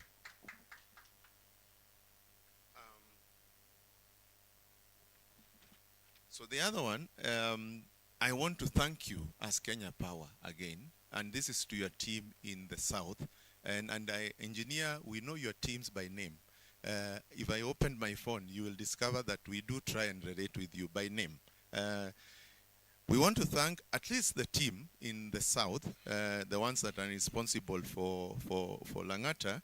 They did call to inform us that at one point they'll start cutting the trees. And they told us on this specific day, we will be doing that. That's a good thing. When you let people know what's going to happen, they organize themselves. Even the food that we were talking about earlier, you tell the households, kama chakula kuna ile itaenda vibaya, tafadhali consume the following and unplug stuff from the walls at this stage. So communication is important for us, and we encourage you to do that. Finally, this one I had not planned to say is out of experience and observation. If you note the people coming in front here, they look quite mature and a bit elderly. And I like them, Ze, Huyu Peter Mose. These are our resources. These are our resources. I would encourage your team to find how to work with residents of that age, because they have the energy and the time around to observe a lot of other things that the ones who are in between do not have time to do. If you can engage them constructively, and they do not ask for kitu kidogo, these wazees, all they want to do is a good job to the service, to community. Engage them. and you will be richly endowed, and you'll be richly blessed by their work. Thank you. Thank you so much, Gerald. We have the last bit of the questions. Please come walk to the front. Yes, please. Thank you very much. I'm Suba Churchill. I joined Kara when I was in Komarok, but I've since moved to Greenfield, and I'm still going. I have a question relating to Kenya Power's legacy issues. Because truth be told, if today Kenyans got an alternative to Kenya Power, chances are that you lose 3/4 of your current customers because of legacy issues. And it reminds me of when Kenya Post and Telecommunications had the monopoly of relaying letters and so on and so forth. The attitude was so lackluster that they didn't care, because it's a service that only we, and I could see it even in my relatives who used to work with the Kenya Post and Communication. I struggled then to get a line in my residence in Komarok, and it took me almost a year. But when things hit Kenya Post and Telecommunications from all directions, you and I know that including those relatives of mine were rendered jobless. What is it that Kenya Power is doing to address these legacy issues? Because you still have this audience raising these pertinent questions because you have a monopoly. But I fear for Kenya Power, because the day, and I don't want to say God forbid, because I don't want this to be forbidden. I'm longing for the day you will get a competitor. Chances are that they'll run away, not because the competitor is good, but because they just want a break from Kenya Power. What is it you are doing to ready yourself for such a likelihood? Second and last question is that at some point in time, there was this policy of providing street lighting in urban centers across the country. And so when you drive along towards Western Kenya, you see a lot of urban centers in the Rift Valley, fairly lit. But as you leave the Rift Valley and go to Western and Nyanza, there is none. And as a Kenyan whose eyes are open to injustice and inequalities, I said probably because Charles Keter was the CS for Kenya Power. The same happened when Kiraitu Murungi was Minister for Energy. At some point, he installed a lot of, transformers and so on. And villagers one day stormed him and said, "We are not getting bills. We don't want these things to accumulate." And they say, "What's wrong with you? Huh? Continue enjoying power. Huh? We are not yet billing. We are still waiting for more to install elsewhere." So should we wait for our turn to have a CS from our region? I'm asking this because I'm told the MD is in. This is now beyond my good friend here, who is just in charge of Nairobi. What happened to that? Because when you travel up country, at times, whether you'll be marked or not, depends on whether the urban center and stage where you leave the main road is lit. There's a lot of crime in the rural areas, and so it becomes critical that when we choose to do something, we do it in an equal manner, in an equitable manner, so that even if it is not enough, let's have an equal spread of that lighting of urban centers so that everybody can have an equal experience. So I do not know whether it was a project of Kenya Power, but because you are the owners of the power, I think you have an idea as to why only urban centers in select regions were provided with such lighting, because as Kenyans would wish really to be treated equally. Thank you.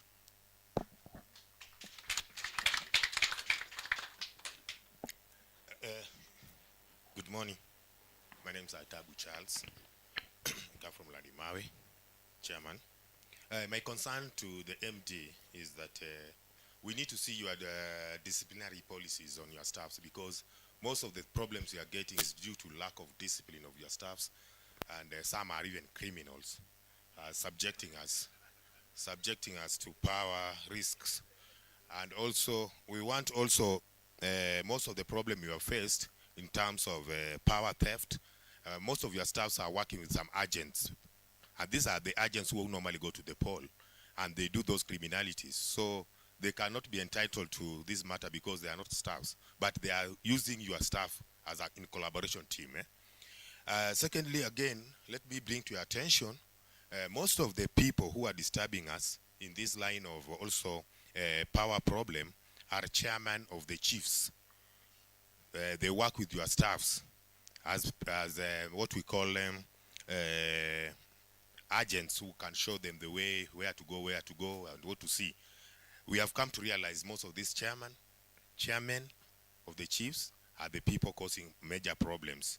So again, in line of your Kenya Power, I like to, I want to give a reaction in line of outsourcing staffs. Also, outsourcing staffs in your corporation is also a problem, because these are people who are also playing the game of corruption, agents of corruption. So I would like you being there to take a reaction on that. I can remember in KICC, I raised a question in Witu, Mombasa, about Witu, and Tarus by then was the MD, took the matter, and the Witu people received the power, and I really appreciated it. Again, I want to give a reaction on my area, whereby the electricity get lost for 2 weeks. At the end of the month, you get a bill. So you fail to understand this bill comes from what? Because you have not received any power, but you get a bill. So this kind of estimate, we are tending to take as a result of lazy workers who does not want to take care of the people who are consuming power. So my last question, my last report, kindly, I would like your office to coordinate with our chairman of Kara, so that the chairman who belongs to Kara to take responsibility of monitoring and evaluating areas where there is a problem and highlighting through Kara so that you can intervene. I think that one can be good, and it can assist a lot. Like the one we did in Panari, there was so much good positive results. So if at all that one can work, we can work well. But if at all we go the way we are going, most of our staff are letting us down. Thank you, sir.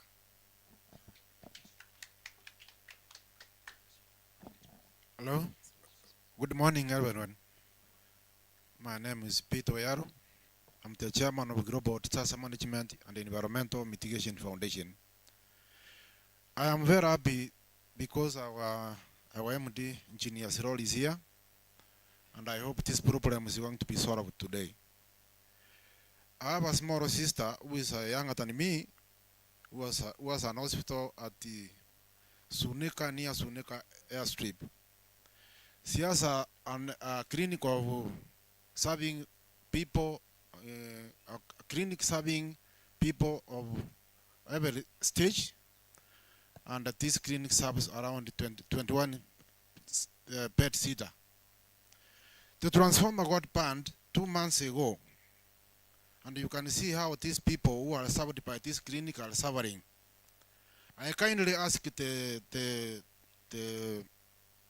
engineer for Kenya Power, Mr. Cyril, to kindly assist these people whose transformer was burned down 2 months ago, and since then, these people have got no power. Kindly, Engineer Cyril. The account number for my sister, where the transformer burned down 2 months ago, the account number is 3718 061 9829. Please, can you make an arrangement for this transformer to be reinstated, because people are suffering. 2 months ago, they have no power. All right, good people. A round of applause to those interesting interventions. I think if you're here and your chairman is here and dealing with family issues. Maybe you want to look at residential issues as well and represent your people. When a chairman, maybe you can rein in. I know there's a burning one. Sir, I'm going to allow me to just come to you. Our MD is pressed for time, but we're happy that he's here with us, but we want to hear from him. Si mnataka pia zungumze. Itakuwa kucomplain tu na tujamsikia pande yake pia. Si ndio? So allow me, in the interest, and maybe this is feedback to you, Henry. I realize there's lots of ex-government officials who are also part of your governing councils. I think there's a big opportunity because they understand how government works. They would understand the protocols and procedures. It's very insistent that you actually have them on board. I want to give a special recognition to, I don't know, is it just Jimmy, the RRI, when he mentioned about RRI. I know that's an initiative within government to just get things done. And I think if we can have such a resource, will be great. Last but not least, you'll allow me, this gentleman, if he can please stand. Kinuthia Wamwangi was a former Transition Authority chairman, and now he's representing the Kiboko residents. So he has a comment, and I didn't know, sir, in your retirement, you are also a leader at home. So let me give you the honor to just speak, and then you'll be the last one to close the session before I invite Henry.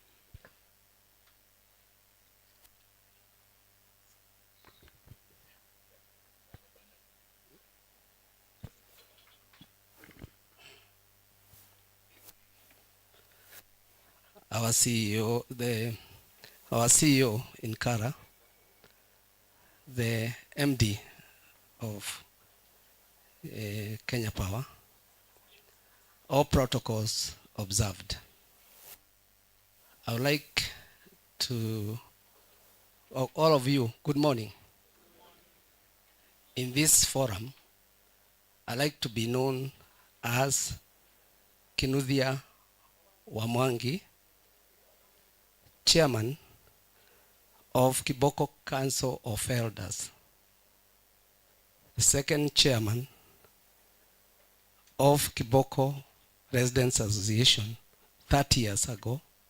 So my leadership, my leadership didn't start with my retirement. It started before my retirement. I am a former advisor to Kara, and I'm a former consultant to Kara. I also served in the governing council at some stage. So I've worked this space for a long time, and I'm still there. I'm the one who brought Kiboko Residents Association, based in Kiboko Thika, to Kara. And now they are a prominent member. So when I'm here, I asked the coordinator to let me just say something in the presence of the managing director, because something happened to me in my early life, and I've never known who to tell thank you. In 1969, when I was in Form 5, I hailed from Erobagon, Warupaga, and I was a very poor student at Strathmore College. I couldn't afford many things. And it's at that stage when Power and Lighting then decided to offer me something that was called a vocational job. And once they offered me that in August 1969, when I was in Form 5, they invited and allowed me to do that job every time I closed school until I left the university in 1974. I have never known who to tell thank you. Managing Director, thank you. You helped a poor boy from Erobagon, and this boy is now standing before you as an old man, having benefited. When I was in the university, I used to wear suits because of the money you used to pay me. And people would say, this young gentleman is the son of Jenga Karume. And that gave me some advantage in leadership at the university, because I come from the Jenga Karume family. But it was courtesy of your company. Number 2, recently, Kiboko Residents Association went into partnership with Power and Lighting, and we did our street lights. And I think at the moment, our street lights are the best lit in Kenya. People come to benchmark, and they wonder, how did you do it? So people talk to these people nicely. It can always be done. You find ladies at 4 o'clock, 5 o'clock in the morning going for jogging, and they are not afraid. And by the way, Chairman, Mea Krupa, Mea Maxima Krupa. I didn't quite recognize your presence. Yes. So, you do things also that are positive, and we appreciate you. Finally, and this is a concern. 7 years ago, you did, at my request, I did a petition to have a street light coming to Kiboko Residents Association. And where the road turns, that was the end of the last pole. Then I realized just behind my house, which is the first one, as you enter in Kiboko, behind it, there were criminal activities going on there. And I went to your office and I said, can you add one more pole and light it? Because you have to protect me from criminality. That pole was added at that request. And it was late for a few months. But for the last 7 years, it has never worked. So I live in total fear. I will not send you to do something. Your engineer was here. And there was a lady who said customer service in a certain region in Nairobi. But she said, in the interest of her work, the Republic. So I'm charging that lady, wherever she is, and that engineer, on your behalf, to look after that post. Thank you. And thank you all. Thank you very much, and thank you to each and every one of you for your interventions. Let me just give the directions. From now, we will respond to the questions in an orderly fashion. I'll call back the CEO, Henry Ocheng, to invite the MD. But before I do that, MD, I think now I just implore on you, seeing that you're here, I think Christine and her team have been really active. I see them really writing. This is your opportunity, and to say I direct, I give directions.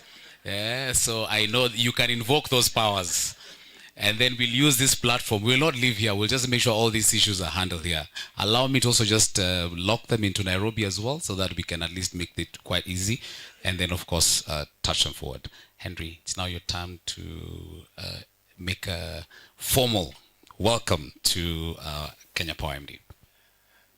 Thank you so much, Laban, and thank you all of you for quite engaging sessions. Tujipige makofi tafadhali. I think we are making good progress. So far, so good. We've had a number of issues coming through, and we've also had some comments from Engineer Waswa here. And of course, now we have our MD in the room. So, Bwana MD, Engineer Siror, mine is very brief. Just to welcome you to this session, and thank you very much for creating time to be here. The people in this room are essentially resident associations from Nairobi and the neighboring counties. And we've had this engagement previously. And the reason why we thought this was useful was because we believe that when we have direct engagement between ourselves and yourselves, ourselves as the consumer and yourself as the service provider, then we can understand each other better. Because at times when we write, when we call, when we get emotional and all that, then things fall through the crack. But when you have this kind of sober conversation, then you can see where the problem is, we can agree on what solutions are, and walk the journey together. So what we as Kara are interested in is to create that strong and structured partnership between Kara and Kenya Power. And like I said earlier, we have no choice because our constituents are the same. The people we call our members happen to be our customers. And our members want to make sure that they are experiencing better services. And you as a service provider, you'll also be in your interest to ensure that your customers are happy. So I think what we are doing here is in the mutual interest, and we want to make sure that we are walking the journey together. So before this session, before this forum, we had online engagement with our members. We had a number of questions coming through about power services. This was shared with Kenya Power Office. And of course, we are not able to respond to each of those questions in this meeting because of time. So even as you come to speak to us, one of the things I'm going to suggest is that those questions that we forwarded to Kenya Power, if we can have a written response to them from your team, so that we can give feedback to people who ask those questions. Because we don't want to ask questions for the sake of it. If we can have responses to each of those questions, some of them are repeated, so if we can just put them together and then we have one response to each of those questions, and then as Kara, we'll make sure that we give response to our members and also connect them to people who can make further clarification. I think that will be useful. But essentially, most questions that are coming through are about issues of billing, and you had some of them, issues of power interruption or reliability. I think there are issues about blackout and all that. And yesterday, I saw something interesting, which perhaps can also make a comment on, and this was brought to my attention by one of our members, that the regulator, IPRA, has taken measures to minimize power blackout to, is it 20 or 20 blackouts, I don't know, per year or something like that. Because apparently they are saying that in 1 year, your customers spend about 115 hours in darkness because of power blackout. So they want to reduce this so that we can be able to have less and less power interruption. So maybe you can comment on that and how Kenya Power is planning to make sure that that is addressed. Prepaid meters, electricity tariffs, connectivity. These are some of the issues we're talking about. So as you come to speak to us, to make your remarks, you could respond to some of the questions that you've had. But of course, your team is also here. If they need to give further input, you'll be able to guide us on that. But for now, Bwana MD, it's my pleasure to invite you to speak to us, engage us. If the question you need to respond to, please respond, and then we'll agree on the way forward. Tukaribishe Bwana MD tafadhali.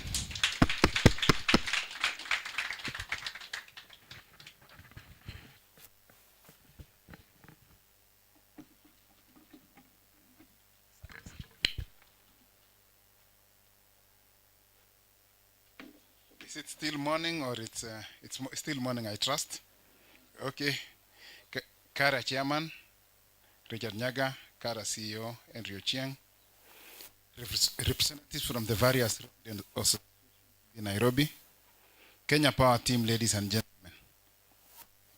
Maybe as I talk about the representatives from the various residents associations, I should acknowledge Kanake, who was my chairman for how many years? 25 years? Okay, thereabouts. Yeah. Okay. Yeah, good morning. And thank you for joining us in what I trust will be a highly engaging and informative session. And I think it already has been. Kenya Power and Kara have enjoyed a long-standing relationship built on shared desire to actively contribute to Kenya's socio-economic development and dignity of life to our citizens. Today's meeting, therefore, provides us with yet another opportunity to build on that partnership so that collectively we can do more for our country and residents. I am glad that we have revived these forums, which earlier took hiatus following the COVID-19 pandemic. I therefore take this opportunity to thank Kara for being a proactive, strategic partner and for supporting us over the years. Most notably, we appreciate you for the immense support you've given us in the areas of safeguarding our infrastructure. This is really an area we should continue fostering and working. Ladies and gentlemen, in the between 1922, Kenya Power came into being to date, we have extended our transmission and distribution network across the country, covering a total of 248,834 kilometers. Today, we boast of over 9 million customers. I think the last count we had counted, we were at 9.53, and I know by now, of course, we have even much exceeded that. While over 70% of the country's population now has access to the national grid. This places our country highest in East Africa and 9th in sub-Saharan Africa in terms of electricity access. Over the years, Kenya Power has continued to actively reinvent itself to address the various customer issues, especially in the area of ensuring reliable and stable power supply. We have done this through deployment of a multi-pronged approach, including to enhance customer experience, the launching of the Star 977 Ash platform and My Power app, through which customers can easily and conveniently report power outages. I really want to reinforce this particular aspect Because I do know, even from my phone, I receive so many requests and so many for intervention. And whenever I ask the individuals what is the reference number, there is none.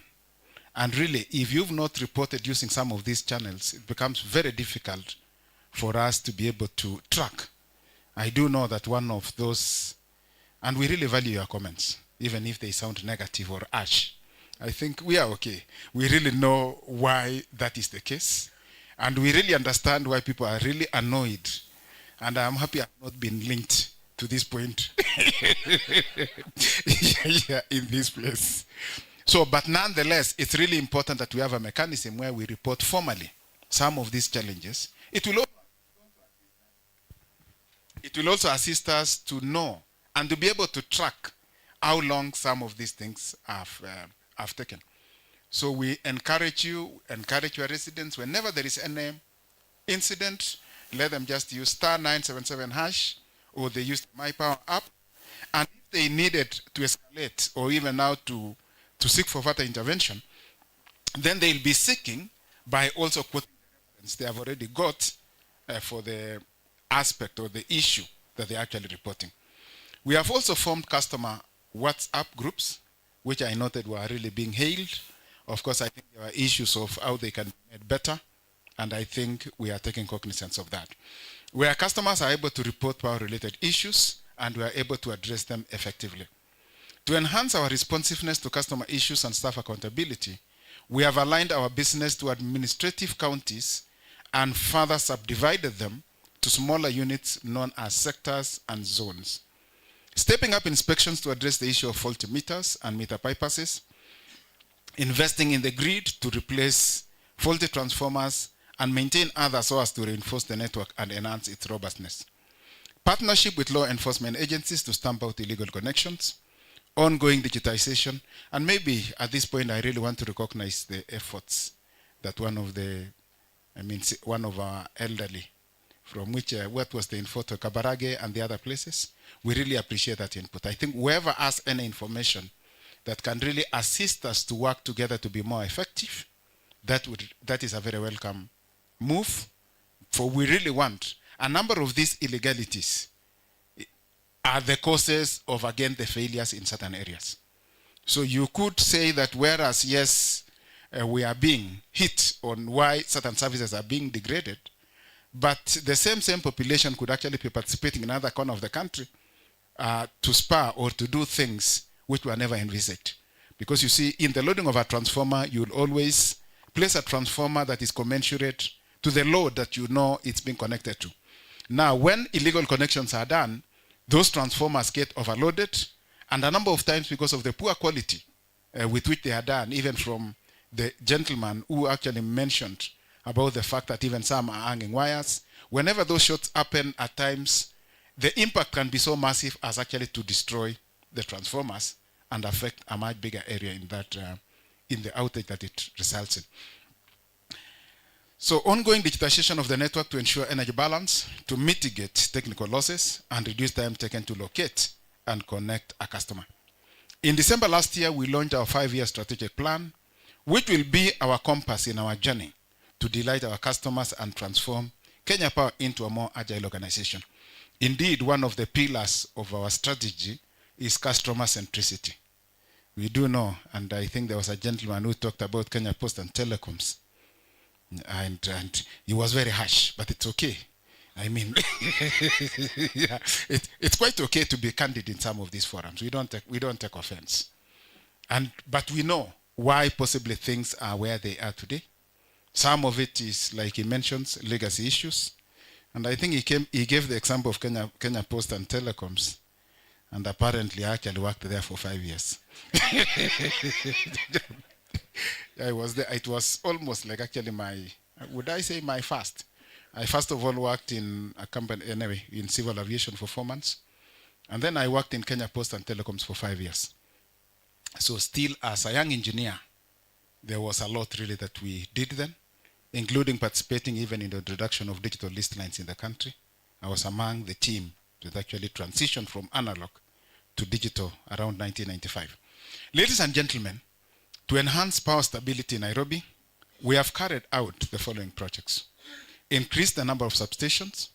So in the last 3 years, we've constructed and commissioned 5 substations in City Center, Kenyatta University, Umoja, Kisaju, and Irish. These are shortened the feeders. Thus, full location becomes easier. Technical losses have reduced to shorter conductor lengths, and we are able to supply our customers from different lines. We have also increased the number of feeders, thus increasing flexibility. We have installed an advanced distribution management system, which is able to help in faster location of faults, faster isolation of faults, and faster restoration of supply. This is because our team has 100% visibility of the 11 and 33 kV network. The ADMS has covered 289 feeders spanning the whole of Nairobi, parts of Kiambu, Machakos, and Kajiado, areas under the jurisdiction of the Nairobi region control center. The system automatically detects the faults, isolates it, and automatically restores supply to the area section not under fault.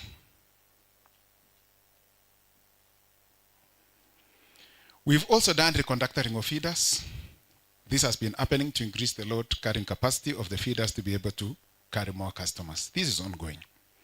We are planning to have distribution transformer metering, which will be able to tell us the overloaded transformers and be able to replace them before they develop a fault. They will also help us balance the load balance and reduce commercial losses.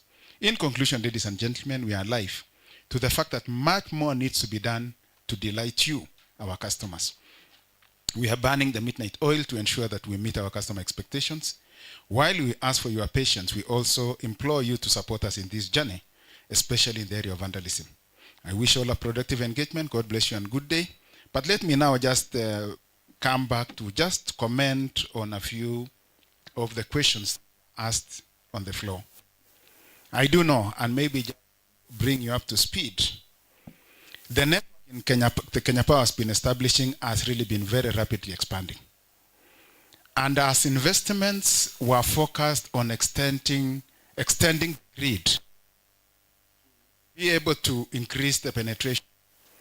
One of the key issues that does arise is that the more you expand, the more the network can get constrained unless you also direct the resources to look at how to focus in dealing with some of the challenges. So I do know that in terms of expanding this network, maybe certain compromises have been made in terms of the investments that are done on the core, with the aspect that what was then prioritized is really pushing the network further and further and further. And of course, in so doing, at times it can happen that the quality of certain services can come down. But when you look at what has been happening recently in Kenya Power, maybe 2 to 3 years, one of the biggest challenges, and I really wanted to reiterate this, lest my employees, they use the issue that they are lackluster, that they don't care, that possibly we should look for alternatives. And by the way, the law does allow for distribution. It's not like we are a monopoly. The law actually allows competition. So if you are aware that really there is a company which can also enter into the space, I would actually be the one to welcome them the most. And the reason is simple.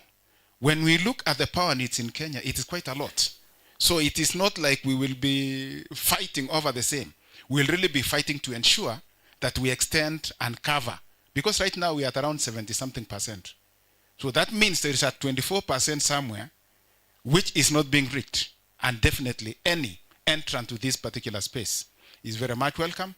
And I would consider them to be a partner so that we can partner together to ensure that we really provide quality services to each and every resident in this country.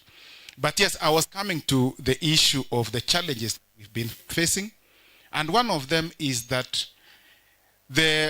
in terms of procuring the critical materials, I've never understood this. Maybe I'm just on my 11th month. Maybe I'll understand with time. But the procurement in Kenya Power, especially the critical things, has become a very vicious litigation issue by suppliers and contractors. And at times, even when they don't have a basis, when they do not win, they go to court. And of course, as is usual, they will block any advancement of the procurement process. They will delay cause a delay possibly of a year. And when I look at the cases which we have handled for the last 1 year, there have been about 6 cases which were brought to block certain procurements. All of them they have lost. But the challenge is one, that they stopped procurement of those critical materials which were required and were necessary to ensure that that transformer that you are talking about in, was it Suneka, the health center, or these other materials which are really required to answer to the problems of the internet network, it was not.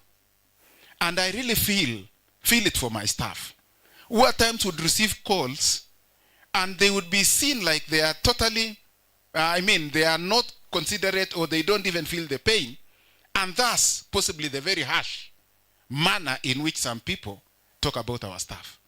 The major issue has been we've not been having materials. And as much and as committed as they would be, their commitment would just be defeated by the fact that they never had that material that they needed to have for them to address the issue. So when I came on board in May last year, we've really tried, and of course adding with prayers, and it seems to be working, to see how we can overcome some of these challenges. And yes, we were able, at least now, because as of is it July or even towards September last year, we had a backlog of 247,000 new connections. People who have applied, they have paid. And some of them had stayed for more than a year, waiting for meters to be installed. And of course, when they were not installed, what would their verdict be? Lacaster, crime scene. You know, they would use all manner of words and say, we want competition like yesterday. But the issue was, there were no meters. And it was through court processes which blocked us from procuring them. So we managed to overcome that. I think we managed to get 320,000. And of course, again, some of those litigants, when they noticed we managed to get them again, they would go negative, go ballistic, and try to throw all manner of mud on the fact that we've managed to get the meters. Right now, I can confirm that yes, there was 247,000. I didn't even complete the story. There was 247,000 pending new connections, people who had paid. We had 90,000 faulty meters that had not been replaced. And some of them had waited for quite long. So through at least, like I said, using all, of course, including prayer, we were able to get those meters. So right now, I can assure you that we have adequate supply of meters. So the only issue then was our capacity to install and clear all this backlog. And again, even as we went about trying to clear them, I think we got another new applicants to the tune of 160,000. So we have really moved, and I think we are well over 340,000 which we have installed. And we have adequate supply. So the only issue is really we are trying to move as fast as possible to clear the backlog. The only one area which I know we are still dealing with is the issue of transformers. Transformers, yes, we are moving on to get them, but I can assure you as of now we do not have adequate numbers. But we are really pushing to ensure that we get that adequate supply. In which case, once we get adequate supply, then the issue that has been said about Kisii and some parts of the country where transformers have blown or they have failed would actually be resolved. We are looking at all the other areas to really address all that. Now, coming back even to the challenges of Nairobi, one of the things that we must recognize, yes, possibly if we talk about a few years ago, and I took note of the issue of Nairobi South that it used to have, we are going to look into all the issues that we have raised. But possibly one of the things that we could also note is that the country has been also dynamic. So that whereas in the past, yes, it is true that possibly we had a lot of quality supply, and we'll work towards that. That is our aim. That is really our aim. We have our eyes on the ball, and we are confident that we are actually going to overcome that. But in the changing landscape, where possibly you had fewer people, there were no high-rise buildings, then all of a sudden you start changing. Some buildings are introduced, but the initial infrastructure had never envisaged possibly some of those situations. You again add in the aspect of some of the illegal connections and a few other things, and definitely the issue is compounded. But we are not coming here to lament and to actually talk about the challenges of dealing with that. We are actually saying we know what the solution is. There are some investments which we are already making, and I did enumerate some of them. But you are going to see what other investments we will continue to invest to ensure that we have quality services to all our customers. I know even some did talk about fiber and all the other issues. We have taken, I think, note of all these suggestions, and we are really going to partner and work together. I think for so long, one of the things that I would beg from where I sit is that a number of times when the customers serve see some things being done against Kenya Power, at times they do not mind for as long as it doesn't affect them. But when we look at the complement, if you are to combine all those things which are being done against us, it really impacts on our capacity to deliver. And if we can all work together so that whatever you see is wrong, like even the gentleman at the back was talking about, and we all partner together, I have a feeling we are going somewhere. We are going somewhere. I am so determined. And when I look at my team, we have a very big support. I know in the past they were so frustrated. Some of them were called criminals. Some of them were, treated very harshly by virtue of possibly factors that were well beyond them. I do know that possibly with a employee base of over 10,000, you will not miss 1 or 2 or 3 or maybe 1% or 2% errant employees, and let's work together to identify them. But let it not be that possibly the reason why you are not happy with them is because you wanted to bribe them to allow a certain thing, and when they declined, you are telling them, you know, you used to receive in the past. Now, what has changed? Yeah, there's something that has changed. I am on board. So please, let's work together to deal with all the challenges. I am very confident that we are going somewhere. And thank you so much for being candid to us. Let's continue engaging so that we can have a better Kenya and a better future. Thank you so much, and have a good morning.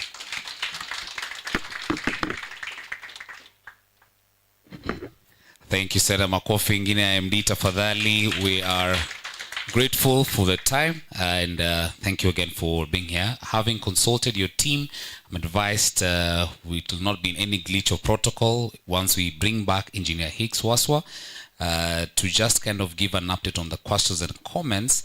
And also I know Madam Christine is here together with all the customer experience ladies there, where we'll actually make a plan of having a desk set out here. Okay, so it's my absolute pleasure. You're here, Tim.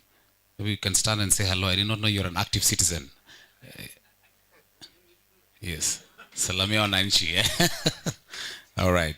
Thank you so much. I am grateful to have Mr. Njuri here. We serve together in the board of Emerging Leaders Foundation, so it's an absolute pleasure to see that you're also an active resident for that matter. So at this point in time, Engineer Hicks Waswa, karibu sana. And then we'll give us the plan on how all these questions and comments will be addressed. I like that one about insulated cables as well. What's the opportunity on, who mentioned about a gentleman who was fixing a Wi-Fi and then fell onto a live cable, somebody mentioned that from Avoko. Is Kenya Power considering the internet spaces as well, still on the same infrastructure? So a lot to discuss. Over to you, sir. Thank you. I appreciate my CEO and CEO Kara and the rest of the team. Again, good afternoon. Oh, good morning. Good morning. Yes, without breaking the protocols, we have 11 of us who asked questions. We have documented them point by point, and we desire that our customer experience team, which has picked the individual questions, are able to address them to the respective individuals. Is that agreeable? Hello, are we together? Yes, because we have picked all the details, the names from Anne all the way to our elder Kinudia. We will actually engage at the customer service desk so that we are able to address the individual queries. If we begin addressing the 11, and some of them were 4, we are talking about maybe 40 cases and that will take us another 2 hours or so. And I think it is good just to have the details and be able to address them on an individual basis. And with that guidance, I think Bwana MC, you would agree with me that we continue engaging in that format. Thank you. Thank you. Duly advised. Ladies and gentlemen, the Kara team and Kenya Power prepared tea as well for us. We had an online audience. I know I just want to pause it at this point in time for the online audience who are with us, that we're now going to take a break and then engage. The format to them, Madam Christine, if you can please come so that we don't look like we are evading any question.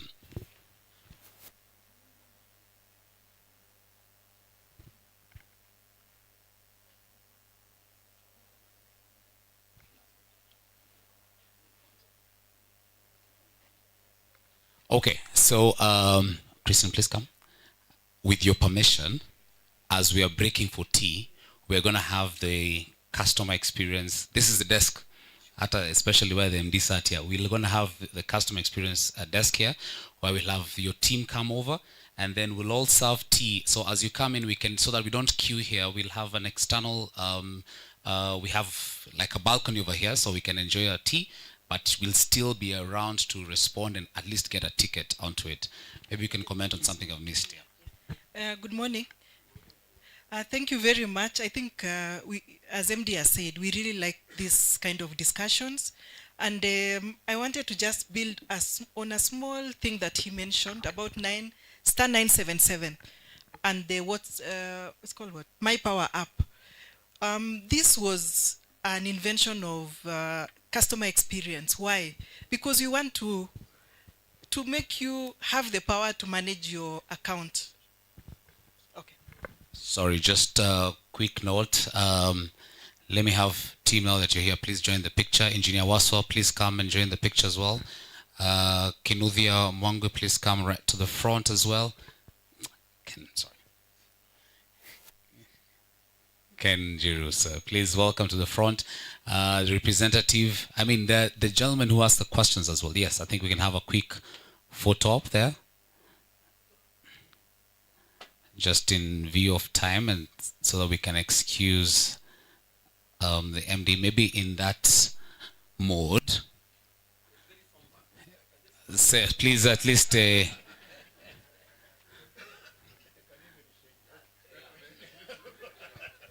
let me just have Chairman just say a quick thank you just before you rush on. Thank you very much to all of you for coming to this session. And in particular, on your behalf, I want to thank the CEO, Engineer Dr.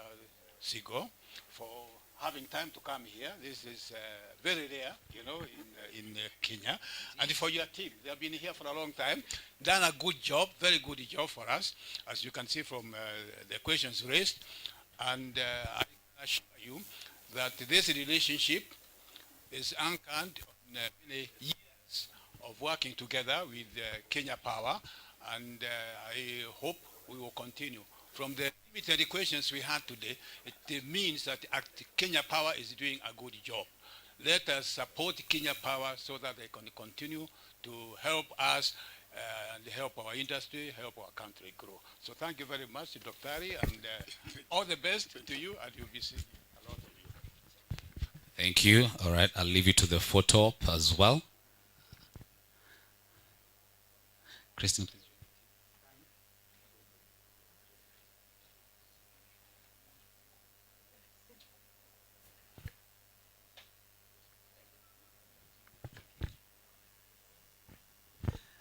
Thank you so much, Bwana MD. Duly excused. You leave us in the able hands of your team here, and we'll continue. So just before we take a break for our tea, allow me to just give it to Christian so we can just get guidance on how we move from here. Okay. Thank you very much. So I'm just picking up where I left about the star 977 hash as well as the My Power app.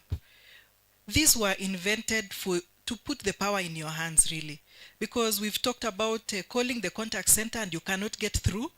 You understand I just wanted to highlight why you can't get through. It's because we have an influx, so many people. If one line goes off, you can imagine everybody, each and every house in that line trying to call the contact center. And it's not the only line that is off in Kenya. And this, our contact center handles all the phone calls from the whole country. Why do we do that? Because we want to give you your reference number and track how your issue is being handled. So that if you don't have a reference number, the way Engineer Cyril said, we will not be able to check our system. Who was it assigned to? Because once you get a reference number, what does a reference number tell us? It tells us, first of all, your contacts. It tells us the issue that you had. And it also tells us who was assigned, which staff was assigned this issue. So if we don't have a reference number, we cannot even tell who was assigned this issue. And if you call back and keep asking, my issue in Suneka, my issue in wherever, I won't even know where to start. But if we have a reference number, we can check the system and call that person. Our customer experience or business or whatever issue, if it's an engineer, we ask him.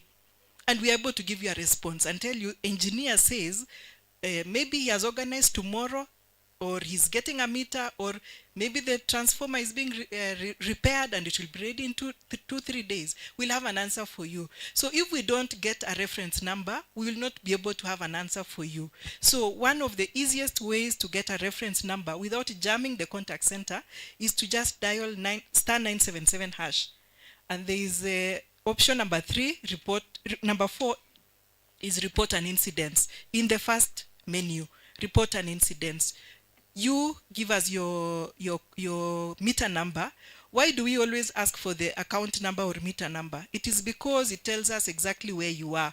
From our system, we can tell where all our meters are. So a meter number is easily identifies who you are, where you are, and then now you can specify your issue. Is it an outage? Is it your meter is faulty? Is it whatever kind of issue you have, we'll be able to register. And this also ties in to what we were talking about. Somebody asked, how long does it take for us to respond to issues? A simple answer is we have a customer charter, which is in all banking halls. But I have a caveat on that, which says it depends on your issue, really.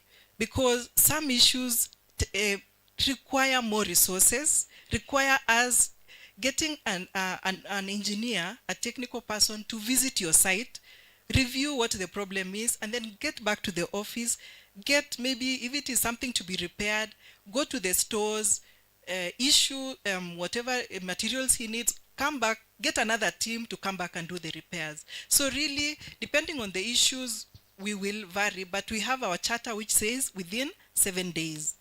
I know some of you might contest with that, but I have said it depends on the requirement that that job needs. And the other thing is what you have had, a lot of constraint on materials. So if you have a faulty meter today, you have had the issues we had with meters, and as much as we want to do it, our target is 3 days to replace a faulty meter. Why? Because we don't want you to connect directly. In your frustration of not having a meter that is working, what would most people do? Just connect and consume power without any meter. So that for us is not our desire. We want you to be connected to the meter that will measure your usage. Another advantage is you don't want estimated bills. We've talked about estimations, right? Estimations is also not our goal. We don't wish that we estimate your bills. We want to bill you for what you have used within that month, not 6 months later. And where do estimations arise? Number one is some premises we can't reach, or rather we cannot access the meter. And you understand, you are in gated communities. When your meter is in the house and you've locked your gate and you've gone to work and there's nobody in the premises. Now, when our meter readers work between 8 to 5, the same time which you are also working.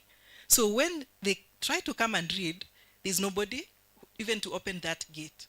And they get, okay, what do we do? So the law actually allows for us to do estimation for 3 months. only, not 6, not 12, only 3 months. After 3 months, we are supposed to give you a real bill. But even the estimation is based on previous usage. It's not random. There's a way it is estimated based on your previous 3 months weighted average and give you a bill.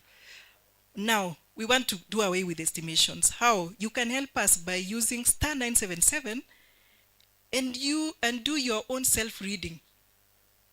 There's an option there. When you go to option number 1 in the first menu is postpaid. You select postpaid, you will see an option for self-reading. Once you register for self-reading, every month we will prompt you. We'll even send you an SMS and tell you, please enter your readings. You can trust me that those readings go to be used as your bill. They will be used for billing. You will no longer get an estimated unless you have messed up in terms of inputting the readings. Because you understand some digital meters, some people they flash different screens. Some screens will not be the reading. So there's a screen that shows you certain, and then it says kilowatt hours. But there's another screen that comes that is measuring something else, maybe even time, and you input that as the readings. Kumbe it is just the clock. So that's where some issues come in terms of billing. But I want to encourage everybody to tell your residents, your members. We want to share the materials on 977. I think some are available back there, but we want to share with you soft copies which you can zambaza in your WhatsApp groups and really try to get people using these self-service platforms. They are really, really convenient for you. And with the feedback we've got so far, it is working. You get your reference number immediately. The only thing I normally advise is take a screenshot of that reference number. I think once it comes on your screen, it doesn't come as a message. It comes as just a temporary message. You take a screenshot so that you can remember, or take note of the reference number. You can just take a pen and write it down. So for me, that is what I wanted to really push, that these platforms are very, very convenient for you for managing your consumption. And one last feature, if you have a postpaid meter, or rather, yeah, if you're metered on postpaid, you can register to receive your bill on SMS, or you can register to receive it on an email. So it has those two options. So it has an option for bill alerts. So you just put in your phone number that you wish. You can put more than one number, so that maybe if your parent in Ushago has a meter, you want to be seeing what is the bill, maybe you're paying for them, you can also register your own number. So the alerts will come to you as well as them. Next is, we talked a lot about the cartels. We are very, very much cognizant of those activities that are not within Kenya Power, but really, really making us look bad in terms of, especially for new connections, it's been a problem. And this self-service platform has provided for that. There's one option called Jua for Sure. If you look through the first, I think it's option number 5, that option gives you the option of actually checking if this stuff is genuine. If it's a genuine Kenya Power staff you're dealing with, or it's just those people we were talking about, who are just coming to get money from you, connect you on an illegal line, which later on brings you many problems after, including legal implications, because illegality is illegality, and sometimes the law has to come in. So you can check, you send their ID. If they tell you they are a staff, they have a staff number. Each person in Kenya Power has a staff number. So there's somebody you ask, give me your staff number, and they are hesitant. That already is a red flag. You need alert. You stay cautious. So a staff with no staff number is not a staff. If they tell you they are a contractor, we have been contracted by Kenya Power, what do you ask? Any Kenyan citizen should have an ID. So we have a list of all the contractors that we are currently contracting, and when you input their ID, it will show you this is Kenya Power contractor, and it will show you his name, the ID number.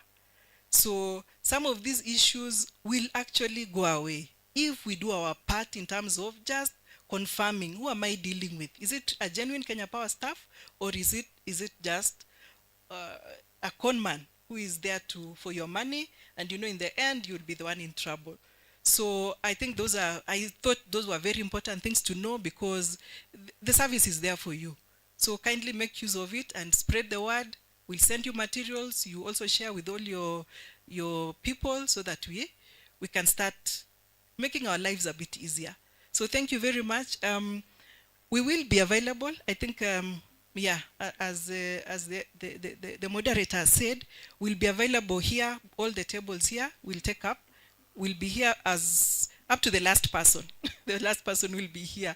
We'll be here. Please enjoy your tea at your leisure. We are not in a hurry to leave. Thank you. Thank you very much, Christine. See you if you allow. There is a hand from one of your members, and this was their day. So please, just a burning one. Are you able to just speak from there, or you want to come to the front? Just really. Okay, please stand.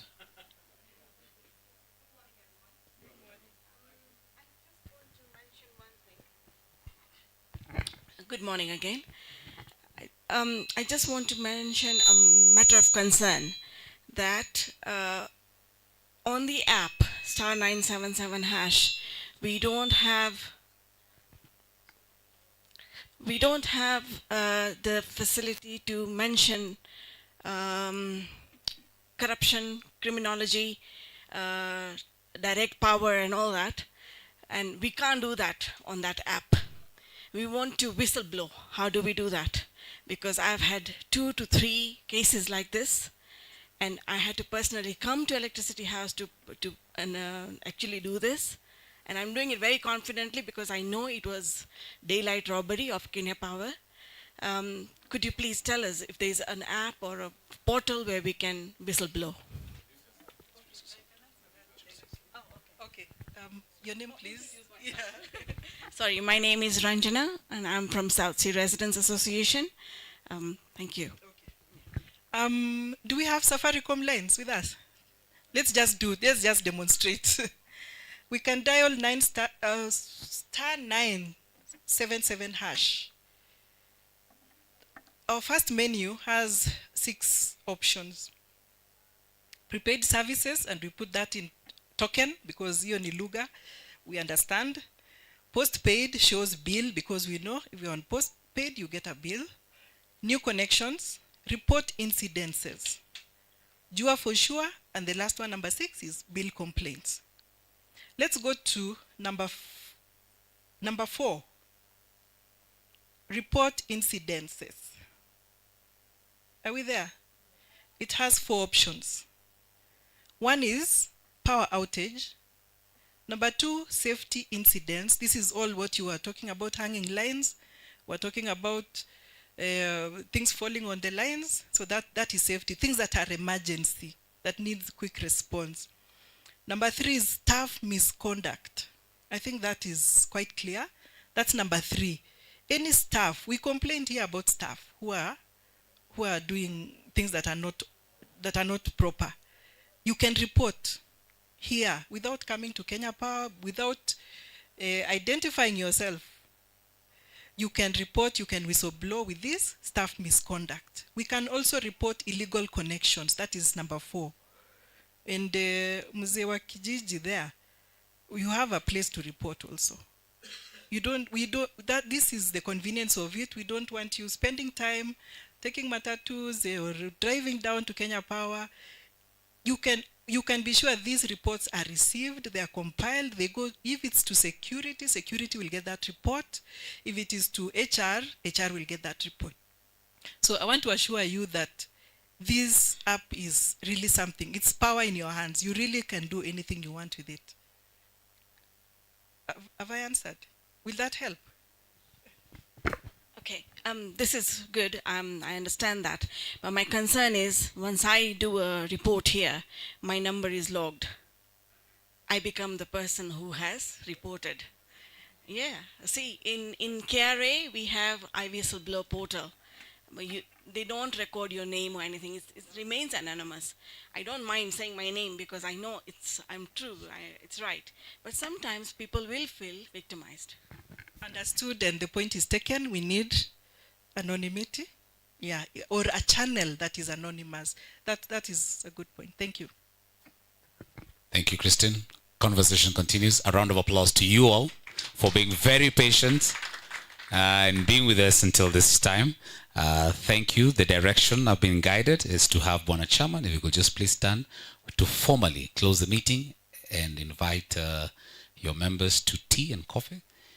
And then I'll invite Bwana Ibrahim Kanake to be on standby for the closing prayer. Thank you very much, moderator. Thank you, moderator, for managing our forum, our meeting very efficiently today. And I would like to thank you and the KPLC team, which came here under the CEO. We are very pleased that you could come and interact with us. We have had a very long relationship with the Kenya Power, going back from the time of our inception as Kara. And it was a very fruitful relationship. I'm sorry to say that, of course, as KPLC faced ups and downs, things were not so smooth. Those were technical problems from the company. I'm happy to see that under the new leadership, things are looking up, and from the questions you have had, most of our members are actually quite satisfied, very happy with the progress you are making to provide important service to the nation, and particularly to all of us in the city. So asanteni sana, KPLC, I think we can clap for them. They have done a good job, all of them. Asanteni, we look forward to many more interactions with you. For our members, who came this morning, you came very early. I wasn't expecting people to be so early, but you came early. Thank you very much. There's a lot of new faces, which is very good, and the old faces, which are smiling, I can see them. So as you are governing council, we are there to serve you.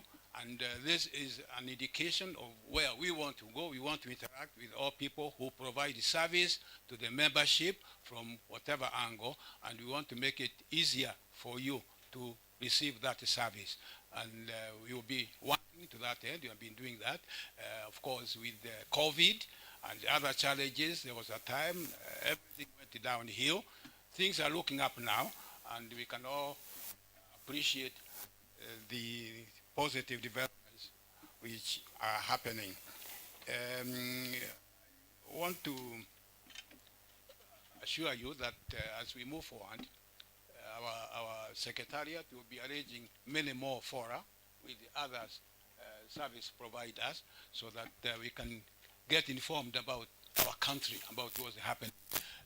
Of course, for the KPLC, we will move with you, but I think, we would like to know where we are going 10 years from now, 20 years from now. We didn't discuss that, but we need to know that because we know that,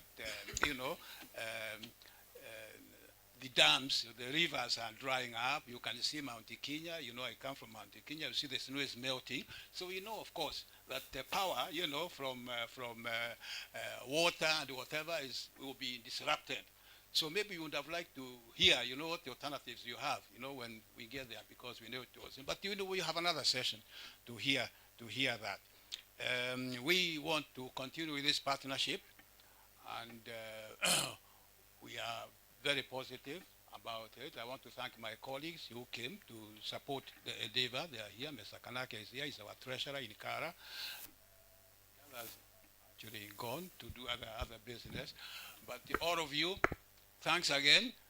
And I'm told we have some tea outside. We can all go for it. And please, for the Kara members, feel free to interact with the staff of KPLC as we have tea. And if you have any questions, you can raise with them. I was very pleased that the questions which you had raised previously were transmitted to KPLC, and most of the answers have been provided. You'll be receiving them to see. So, to me and my colleagues in the Governing Council of Kara, we are very, very happy. We see a new company, new KPLC, which is there for the service of the Mwananchi. Asanteni sana, and please keep on supporting your Kara. Next week, we have our AGM on Tuesday, 26th of March. This is the annual general meeting of Kara. You have got the documentation, you have been advised, please turn up, because there is the place where you'll be taking me to account to tell you what Kara has been doing for the last 1 year on your behalf. And if there is no progress, you have an opportunity to throw us out from the Governing Council and get new people. So please come to the meeting. Thank you very much, everybody. Good morning. Please clap again for the chairman. Thank you very much. My assignment is very brief, basically to pray. But as I pray, I want to appreciate the Kenya Power for even the effort of coming here, a big team. And then I know you have been surprised to hear that the MD has been my resident as his chairman for over 25 years. So, but I want to assure the residents this time round, there's the old man who talked about the Rapid Results Initiative. Where is he? Oh, thank you. Architect, I noted and captured that. And thank you very much for the observation that the government, I don't know whether you work with Kenya Power, Kenya, is it the county government? Yeah, do you? National government. Okay, RRI team was brought by Kibaki in 2003 when he went into power.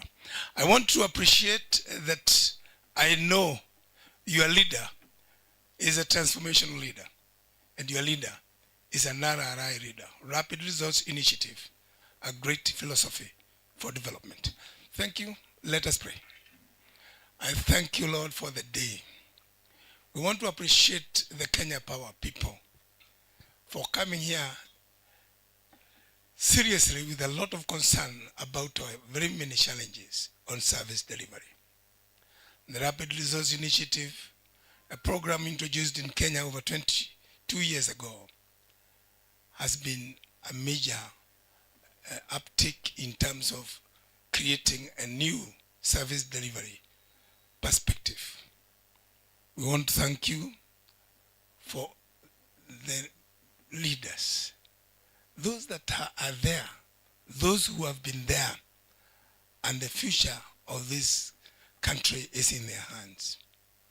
We want to ask you to give them the energy, the capacity, the patience and humility in dealing with many questions from the residents' associations. We thank the directors of Kara. We thank our people, the resident associations.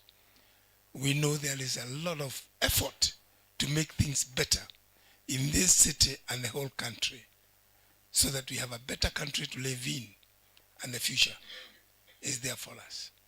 This government and the leaders, we ask you to bless them. Give them new ideas every day, so that they are in a rapid results approach philosophy. For it is in the name of our Lord Jesus Christ we pray and believe. Amen. Welcome to the team. Thank you. Thank you. Hold on, everyone. Sorry, just so that we don't